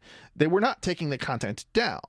So they were literally, from the FBI's perspective, hurting children, and they're basically making them a bunch of hypocrites. And so, yeah, I mean, basically, this is a continuation of that. The FBI are being hypocrites, and it's, I don't know. I don't know. I don't know. It's one of those things where, as soon as you start censoring, there's stuff out there that's just really terrible, and certainly child porn is not something, I don't think any, I don't, well, maybe, I doubt that there's anybody, well, I don't want to see, I mean, I'm sure there's people out there promoting it, but there's not that many people out there. Let's put it that way. I don't think there's that many people out there who would be like, encouraging people to produce child porn or view it, at least. I guess I'm thinking more of viewing it, but that doesn't mean that it doesn't endanger democracy by arguing for criminalizing it. I mean, this is where it starts, right? You take the thing that is supposedly a danger to society or people or whatever, and then it slowly gets expanded further and further and further. And we've already seen that. We went from child porn to copyright on censorship lists. And it just keeps going. And it's it's really, it even started before child porn, really, with shouting out fire in a crowded theater, for example. That's really where it started, I would say. And so it potentially is a danger, right? Free speech is dangerous, and I don't think that's necessarily the question. Really, is it important, and do we need it, and do the positives outweigh the negatives? And I would say the positives definitely outweigh the negatives, and I would say that any kind of undermining of free speech is a threat to democracy, and so. And freedom in general, and I don't think you can justify it, and so I don't necessarily think that the government should be going after people for playing violent video games or looking at disturbing content, whether it's I don't even know what they call them. I think there's something called like a red room where you watch people get murdered. Like, that's disturbing, but I don't think they should be going after people like watching that material, whether it's live or real or fake or whatever. I think it's a danger. It's a threat. It's a threat to everybody who values freedom, and they value democracy. And I'm not even saying I necessarily value democracy all that much. I don't necessarily know that democracy even works, but I certainly value freedom, and I don't. Well, let's keep going. An undercover FBI agent assumed the online identity of a pedophile for 18 months, letting child exploration materials spread whilst he tried to catch other criminals. The FBI has adopted a new tactic in the war on child pornography, and this is actually one of the best stories, actually. I think the most accurate stories on something of this nature. Usually they're very I think they're manipulative is the word I'm looking for. They try to manipulate and twist things in a way that's got a clear agenda, and I don't know. I think I don't know if it's like a religious agenda or if it's an agenda, a power issue kind of agenda, like somebody's trying to benefit from it, like they're gonna get more power, right? And I'm trying to think what you call those types of people, but sociopaths, that's probably the way to phrase it.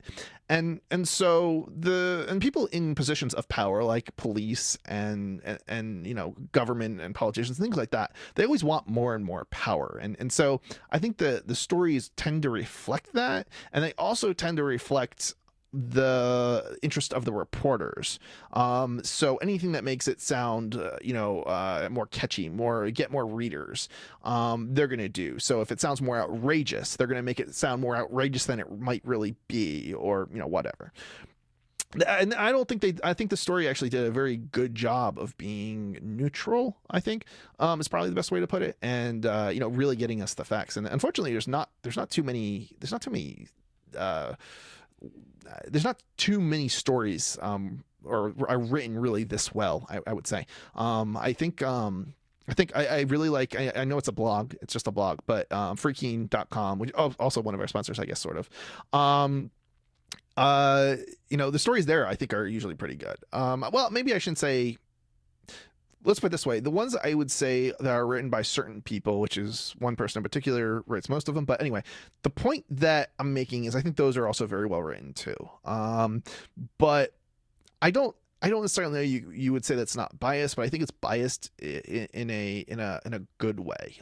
It's biased in a way to promote freedom and respect for other people, as opposed to something like this, or not this story, but other stories that frequently cover this type of topic, and they promote hatred. And I don't think that's the way you should be writing stories.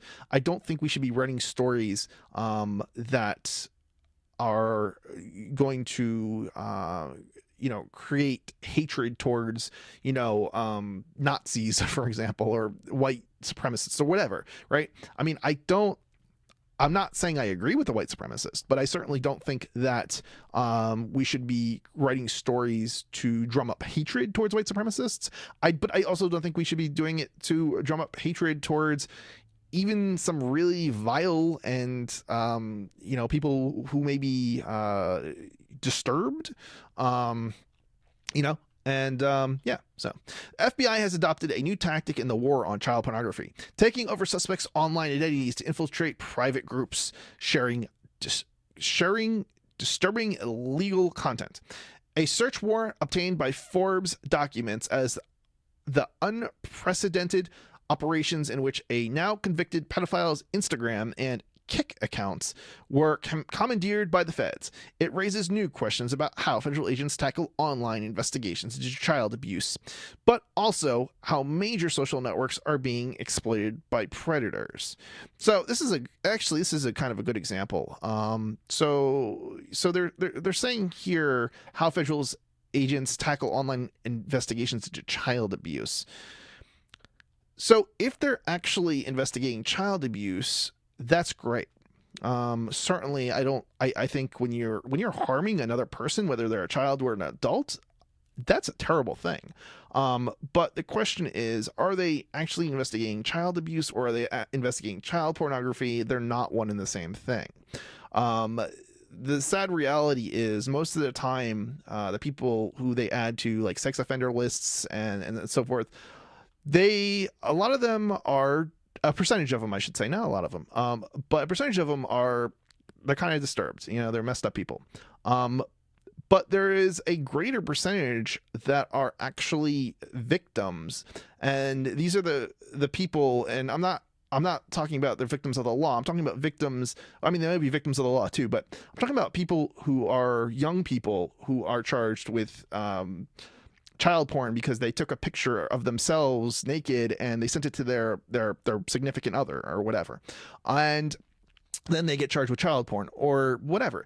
And this is the sort of situation that results in 2/3 of the people on these sex offender lists being people who have never harmed another person.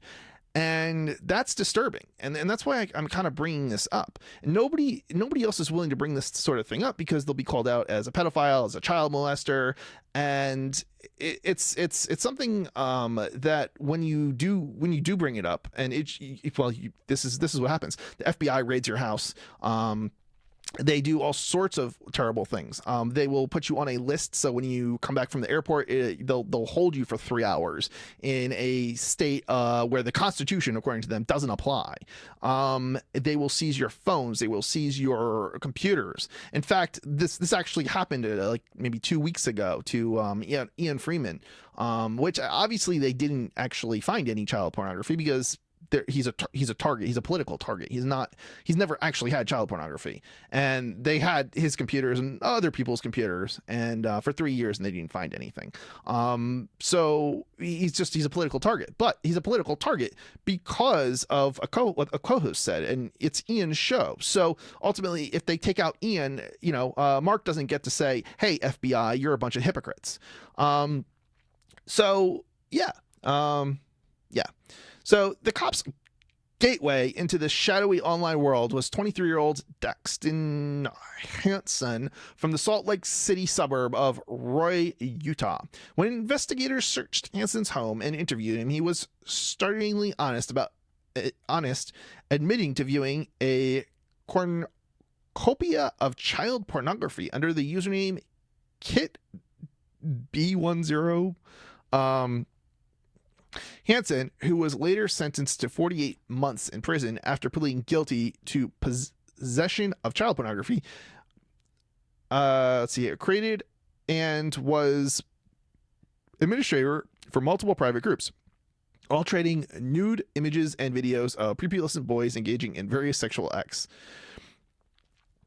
Then came a gambit from the feds. They presented Hanson, who was only a suspect at the time, with the mundane-sounding FD 1086 form.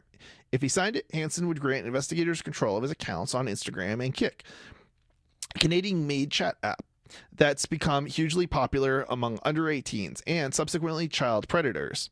Hanson signed them over. From April 12th, 2017 to at least November 13th, 2018, an undercover FBI agent working at the agency's Salt Lake City office assumed Hanson's online identity on Kik, according to a warrant application filed in November 2018, for the Dropbox account belonging to a member of one of the private groups. Rather than shutting down the various Kik chat rooms with them names like boy porn lovers, sick to gay perv young, the agent watched over a mass of child abuse material distributed over Kik for a year and a half. Yeah, the Playpen case, it was 2 weeks that they they actually, in the Playpen case, they added servers and they made the servers go faster and all sorts of stuff, so it increased the number of people using it. So it's man, talk about hypocritical. Let's see. So yeah, in this case, they were basically distributing, the FBI was distributing child porn for a year and a half. I don't think that, I think it's kind of futile to even go after this type of material. I mean, it's the internet. There's places that can't be censored. There's no way to take it down. I mean, there's nowadays there's peer-to-peer networks that basically make the material redundant. So it's not possible to take it down. I don't know. I don't understand the logic. I don't see the logic in going after people viewing it. I understand the logic in going after people who are in the videos, who are actually hurting, little kids. I mean, that makes a lot of sense to me. That makes perfect sense. I mean, obviously, going after people who are actually committing violent acts on other people, non-consensual acts, that's I don't know, I'm not sure I necessarily know what we should be. I don't necessarily know that we should be locking people up, but certainly, preventing the harm, stopping the harm, maybe separating people, people who are can't be around kids in some fashion. It's these people are, they're not right in the head, and it's one of those things that you may need to separate certain groups of people. But I'm not a person who favors prisons. I don't believe in the prison industrial complex. I think prisons just make things worse. So I do want to see people who are violent. I don't even necessarily want to say separated, but I don't want them to be able to go out and harm people. But at the same time, I don't necessarily think we should be punishing them. I think these people are they're literally sick. I mean, if you want to harm other people, you're a sick individual. And I think they tend to be the people who are in law enforcement, and they are politicians. I think those are people who are actually some of the sickest, because they're the ones who are going to give the order to go into Iraq and murder, and Afghanistan, and murder millions of innocent people. And they call that collateral. They have names for this, and they say collateral damage as if that somehow waives what they did. But yeah, I mean, those are the people who are actually more of a threat, I think, to the well-being of other human beings, than, some. I mean, I'm sure there's some pretty horrible people out there, that somehow managed to get access to, many kids and do similar, terrible stuff. Well, not similar, because it's probably not anywhere to the same degree. I mean, if you're a politician and you order, an invasion in Iraq, and that there's going to be millions of deaths as a result, innocent people, I mean, that seems to be a far worse crime than any other crime that I can imagine. All right, let's see, keep going. As of today, the FBI's kick sting marks the first publicly documented case in which the U.S. government took over the social media of a child pornography suspect. In doing so, the agent let abuse material spread. Okay, so maybe this isn't as non-biased or non-manipulative as I thought. But anyway, spread for months after they had identified it. Maybe child abuse material isn't really as biased as I think. I mean, it's describing the material, which presumably is. So I guess the problem with the child abuse is that they use it to include material that may not be of children actually being abused. I guess is where I have an issue with it. So I mean, I guess here's an example. So there in the 90s, there was a woman who was arrested for child pornography, and the case went to court and everything, and I think she was found not guilty. But basically, one of the kids this was before digital cameras and things, but one of the kids had her camera, and she's a professional photographer, and she was taking some pictures. Now, the pictures she took were not the kids weren't naked or anything like that. But one of the kids got a hold of the camera, and she took some pictures, and they were running around the house naked, I guess. And, like little kids do. And then she had the film developed. She didn't even know that these pictures were on there, but it wasn't abuse. It wasn't child abuse. No, there was no child ever abused. And yet this is exactly the kind of thing that they would call child abuse. And so, and she was arrested, and she was found not guilty eventually, but it's they're using different words to encompass a wider range of material that has nothing to do with abuse. And that's the manipulative part. Even if in this particular case the material was abuse, they could have also just used the word child pornography, which would be much clearer, as opposed to this broader word of child abuse. Because again, child abuse, I mean, it could legitimately be pictures of somebody being abused, but not in a sexual way, and then it would be an appropriate use of words. But that's not what they're talking about. They're clearly talking about child pornography here. Thus far, the government has little to show for it, or I shouldn't say child pornography. Well, no, I guess it would be child pornography probably in this case, but okay. Thus far, the government has little to show for it. No subsequent prosecutions based on the protracted sting have emerged. So basically, they didn't even arrest anybody else. Wow. The warrant also doesn't disclose whether the agent distributed illegal content or simply tracked others' activities. And there's no indication as to when the chat rooms were shut down, if they ever were. The FBI and DOJ declined to comment. The commandeered B10 account is no longer available on Kik, though the company said it's never been notified by law enforcement or any undercover operation. Yeah, basically because they probably haven't shut the accounts down.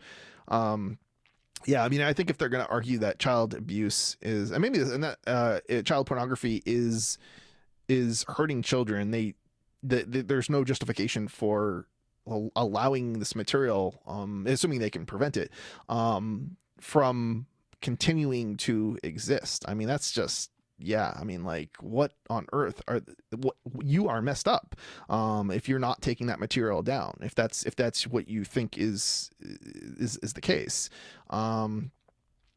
Smart policing, smart policing or re-victimizing children.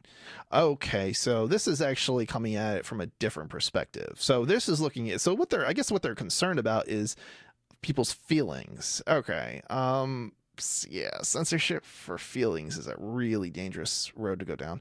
The case reintroduces tough questions over the merits of allowing harmful web behavior in order to catch criminals committing the same wrongs on a larger scale. I mean, on this basis, you probably are going to be able to make the same argument of outlawing, violent video games. I mean, and that's kind of misleading because games depicting violence are not violent in themselves. Probably the same way as child pornography is not violent, even if the children in the child pornography have been violated and are victims or are victims of violence. Those questions came to the fore with the capture and maintenance of dark web child pornography site Playpen 4 years ago. Oh wow, so it's been 4 years since that happened. I thought it was 3. And it's a situation likely to become more familiar as criminals manipulate lightly policed internet platforms whose users range in the billions. Last month, YouTube was forced to purge 400 channels. Yeah, that was definitely an overreaction. After YouTuber Matt, we covered this subject last week, I think, or 2 weeks ago. YouTuber Matt Watson showed that predators were time stamping and commenting on videos on which children were in sexually implicit positions. Yeah, but the problem is with that case is they basically shut down all comments if there's any child at all in a video on YouTube, even if they're in like the background or there's no sexual anything going on. I mean, it's just ridiculous. It's like shutting down the internet because there's bad people on it. Like, give me a break. The negative far outweighs the positive. Or I don't know if I said that right, but or the benefits of having the internet far outweigh the negatives, right? You're not going to shut down the internet because there's bad people on it. It's just ridiculous. I mean, should we ban all cars because people get killed in cars every day? I mean, no, of course not. Let's see here. Stamping and commenting on videos which children were in sexually implicit positions.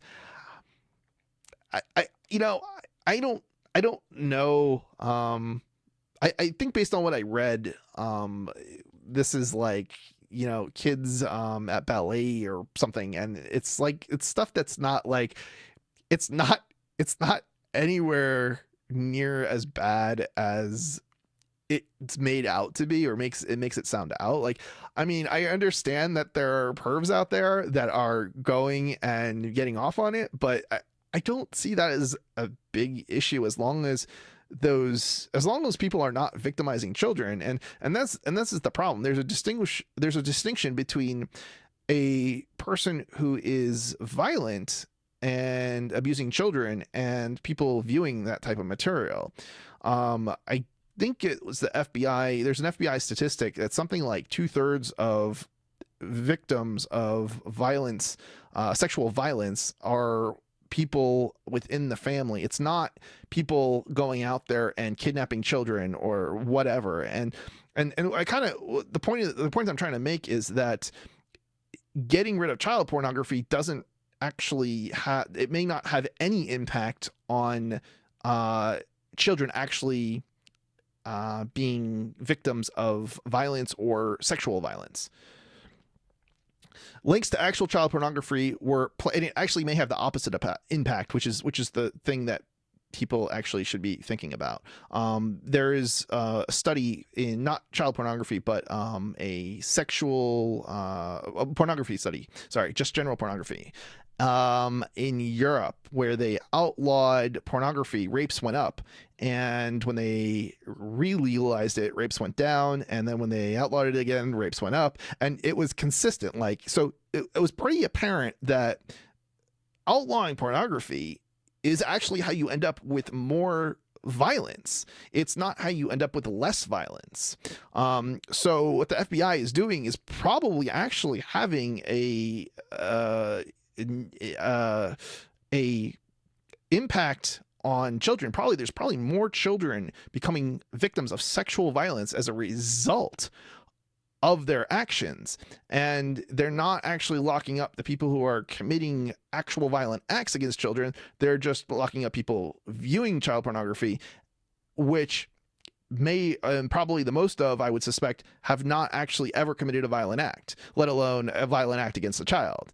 You don't outlaw doctors because some doctors are going to, abuse children, right? I mean, it's just ridiculous. And that's kind of the same thing. I know this is probably going to go out there that somehow I support child pornography or child molesters or whatever, and it's ridiculous. It's the same thing. This is just stuff you just can't talk about. Links to actual child pornography were placed in the comments to those videos too. And again, clearly, I'm not advocating for child molestation or child pornography or any of that. I'm just pointing out the absurdities in this and how we're actually creating a danger for children as a result of these stupid policies. Major advertisers whose ads were shown alongside the video swiftly ditched YouTube. The Google-owned streaming site said it was deeply concerned about the issue and last week banned all comments on videos containing children. Yeah, and it had a huge impact on...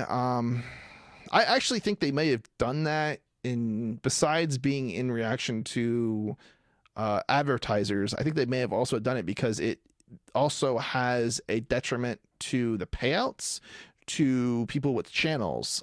It will reduce somehow it reduces the payout basically. So it basically means YouTube makes more money. And the people who are producing the content make less money.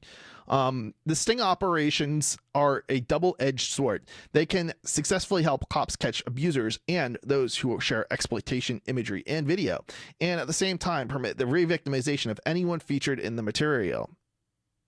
I'm not sure how the re-victimization occurs, because presumably the person who is a victim is not looking at this material. If they are, I have a hard time imagining that they were a victim in that case. I mean, I don't know. It would be pretty bizarre for somebody who was abused to then go and look at other abuse material. I don't know. It just seems kind of weird. So how would they be re-victimized? I guess psychologically because they know it's out there. I don't know. It just seems like one of those things that's such a stretch. In the Utah operation, it appeared anywhere from hundreds to thousands of children were re-victimized as means to the government's investigative ends. I don't know. So I'm a little skeptical that any children were really re-victimized by the FBI's actions, but at the same time, I do think they were being hypocritical in that they were saying child porn hurts children, and then they were doing the thing that they said hurts children, which is distributing child pornography. Said Adam M. Aloha, an associate with the law office of Zachary Margulis-Anderma, a New York-based law firm that has defended those accused of child pornography charges. Hansen created multiple kick groups for the trade of child abuse material and banned those who weren't contributing. According to the search warrant, hundreds of kick users within those groups were seen sharing images and videos of minor boys. See, if this was like actual children being abused, where the people were supposed to be contributing new material, then like that's kind of disturbing. But if this was a situation where it's just, which I suspect it probably was, people redistributing material from who God knows when, maybe the 70s or something like that, where I think child porn was actually legal in the 70s or something like that in at least certain countries. And if it's something like that where they're just redistributing the same material that was already produced, I don't know, man. It's just, yeah. It doesn't seem to be nearly as bad as if it was children actually being, if there was actual people abusing children like today, and being encouraged to both abuse children and then post the pictures. In various stages of undress in sexually explicit positions and engaging in sexual activity with adults or children. Yeah. An FBI search warrant shows how an agent assumed the online identity of a pedophile. It's unclear if the agent continued to operate the groups of the suspect and further spread child pornography. Distributing images of children being sexually abused violates their privacy and puts them at risk of being harmed again. Does it? I guess if no, I don't know if it does. Harmed again. If they're talking about, I mean, they would have to be talking about like re-victimization in the sense that, like a psychological sense. But I don't know. If they're talking about it in the sense of it's going to make them a potential victim of other predators, it seems like a bit of a stretch, said John Carr, a consultant who worked for Microsoft and we got Microsoft and the UK government, of course, on child exploitation and internet safety. Abused children should not be used as bait. Are they arguing that child porn, but why would child porn be used to attract children? You would use candy or something. Presuming that these are pubescent children, and maybe if they're talking about like older children, like teenagers, but then why use child porn? Why not use adult porn? I don't know. It seems ridiculous to call it bait. Consent to assume an identity. The government, though, believes taking control of suspects' online personas is sometimes worth it. In 2 previous public cases, both looking into child abuse material crimes, police presented suspects with consent to assume online identity forms in 2008. Investigators took control of a suspect's Yahoo account. In 2009, the FBI acquired access to a real user account on a peer-to-peer file sharing service. Forbes could not find court documents showing how the police benefited from that access. Yeah, there's so much we don't know. It's one of these things where there's so much we don't know. I mean, I'm sure there's really terrible people that are, locked up occasionally. But it's the cost. How many victims of the police, child victims of the police, do you have to throw in jail or put on sex offender lists before you get, a few bad apples? The most controversial facilitation of child pornography occurred in February 2015 when the Department of Justice seized and ran Playpen. All right. We already went into this. I don't really think we need to cover this further. In the Playpen case. Yeah, that's 14-year-olds. Yeah. Okay. I think that's enough of this article. We don't really need to go into it further. All right. So Mt. Gox, Bitcoin's exchanges. So this is a huge story. Carpels avoids jail time in Japan. So this story is from thestar.com. And it involves Mt. Gox. The person who headed Mt. Gox, Mark Carpels, was finally convicted of something. But you'll be surprised at what actually happened. A Tokyo-based Bitcoin exchange that went bankrupt after a massive hacking was found guilty Friday by manipulating electronic data, but cleared of embezzlement and breach of trust charges. The Tokyo District Court handed down a prison sentence of 2 years and 6 months, suspended for 4 years, meaning Carpels will not have to serve jail time. Carpels, a 33-year-old Frenchman, was arrested in August 2015 and suspected of taking money from his clients. He said he was innocent, arguing he did not pocket the money that got lost in his exchange. Prosecutors had demanded 10 years in prison. Carpels appeared in court in a dark suit, quietly sat listening to the verdict. His case drew global attention, coming at a time when cryptocurrencies were still relatively new. So did his nearly year-long incarceration ahead of his trial. Sorry.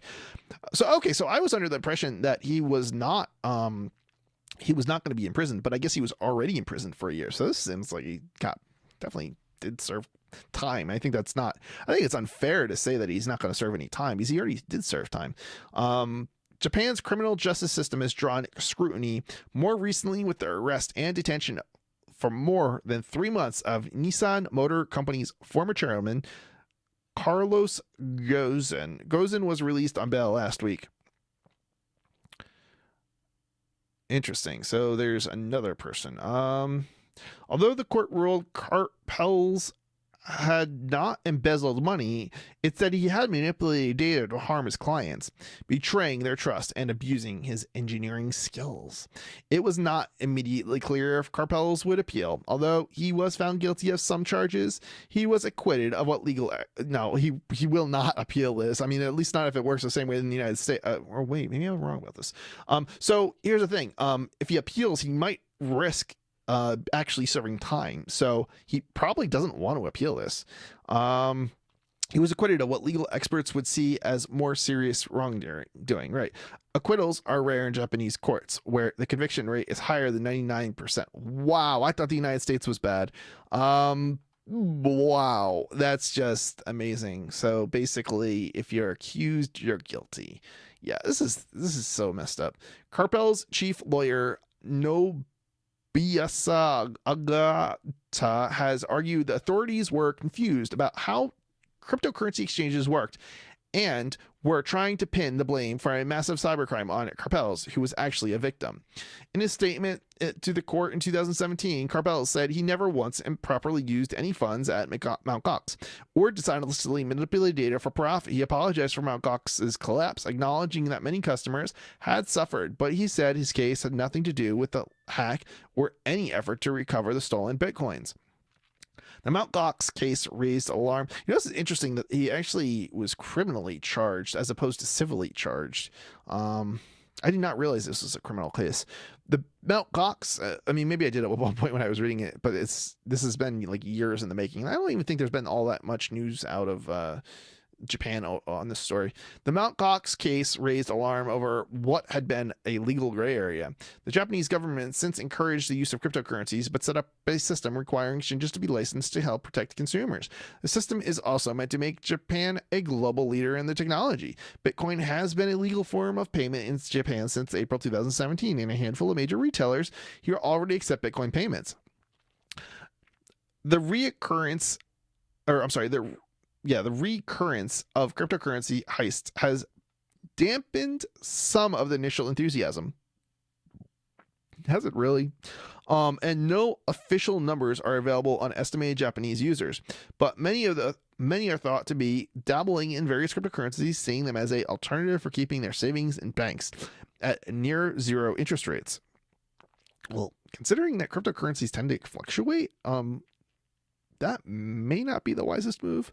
But it's, Bitcoin and cryptocurrencies are more like a stock in some respects, or maybe a precious metal or something of that nature, where they can go up, they can also go down, and they're also very risky.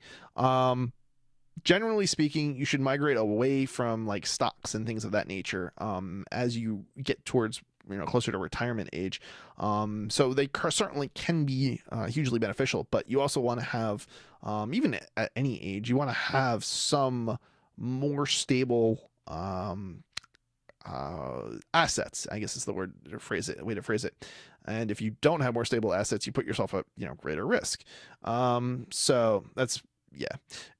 Carpels, who is fluent in Japanese, exhibited a flair for technology and coding since a young age. He started working with Bitcoin from its inception when they were worth a fraction of their value today. By 2014, Mt. Gox was among the biggest Bitcoin exchanges in the world, dealing with what was the equivalent of millions of dollars of transactions a day. But it was plagued by hacks from the start. We actually did. This is actually a good thing. I think Mt. Gox closed and kind of crashed because it resulted in different exchanges coming and prospering, and we don't have a centralization today like we did at that point. It was something like some insane number, some percentage of transactions were happening through that particular exchange. And if you can shut an exchange down, or let me rephrase this, it's easier to shut an exchange down. It's much harder to shut down hundreds of exchanges all over the world. And and that's why this is a good thing. Yeah.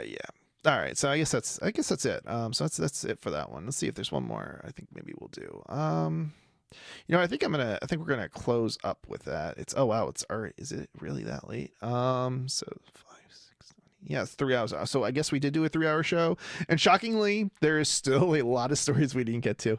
I don't necessarily know that I'm gonna save them for next week though. I tried to put the more interesting ones ahead, so hopefully I got to them. Maybe I'll save some if I feel like it's worthwhile. If you're listening to the show and you're not on Mastodon, I would encourage people to sign up. Go over to freedomdecrypted.com and click on Mastodon I think it's like mastodon.join button or something like that. And you can get updates and notifications to the show. If you want to call into the show, listen on Saturdays at 5 o'clock. We won't be in, there won't be a show next week, actually. Now I think about it, next Saturday. But there should be one probably the following Saturday.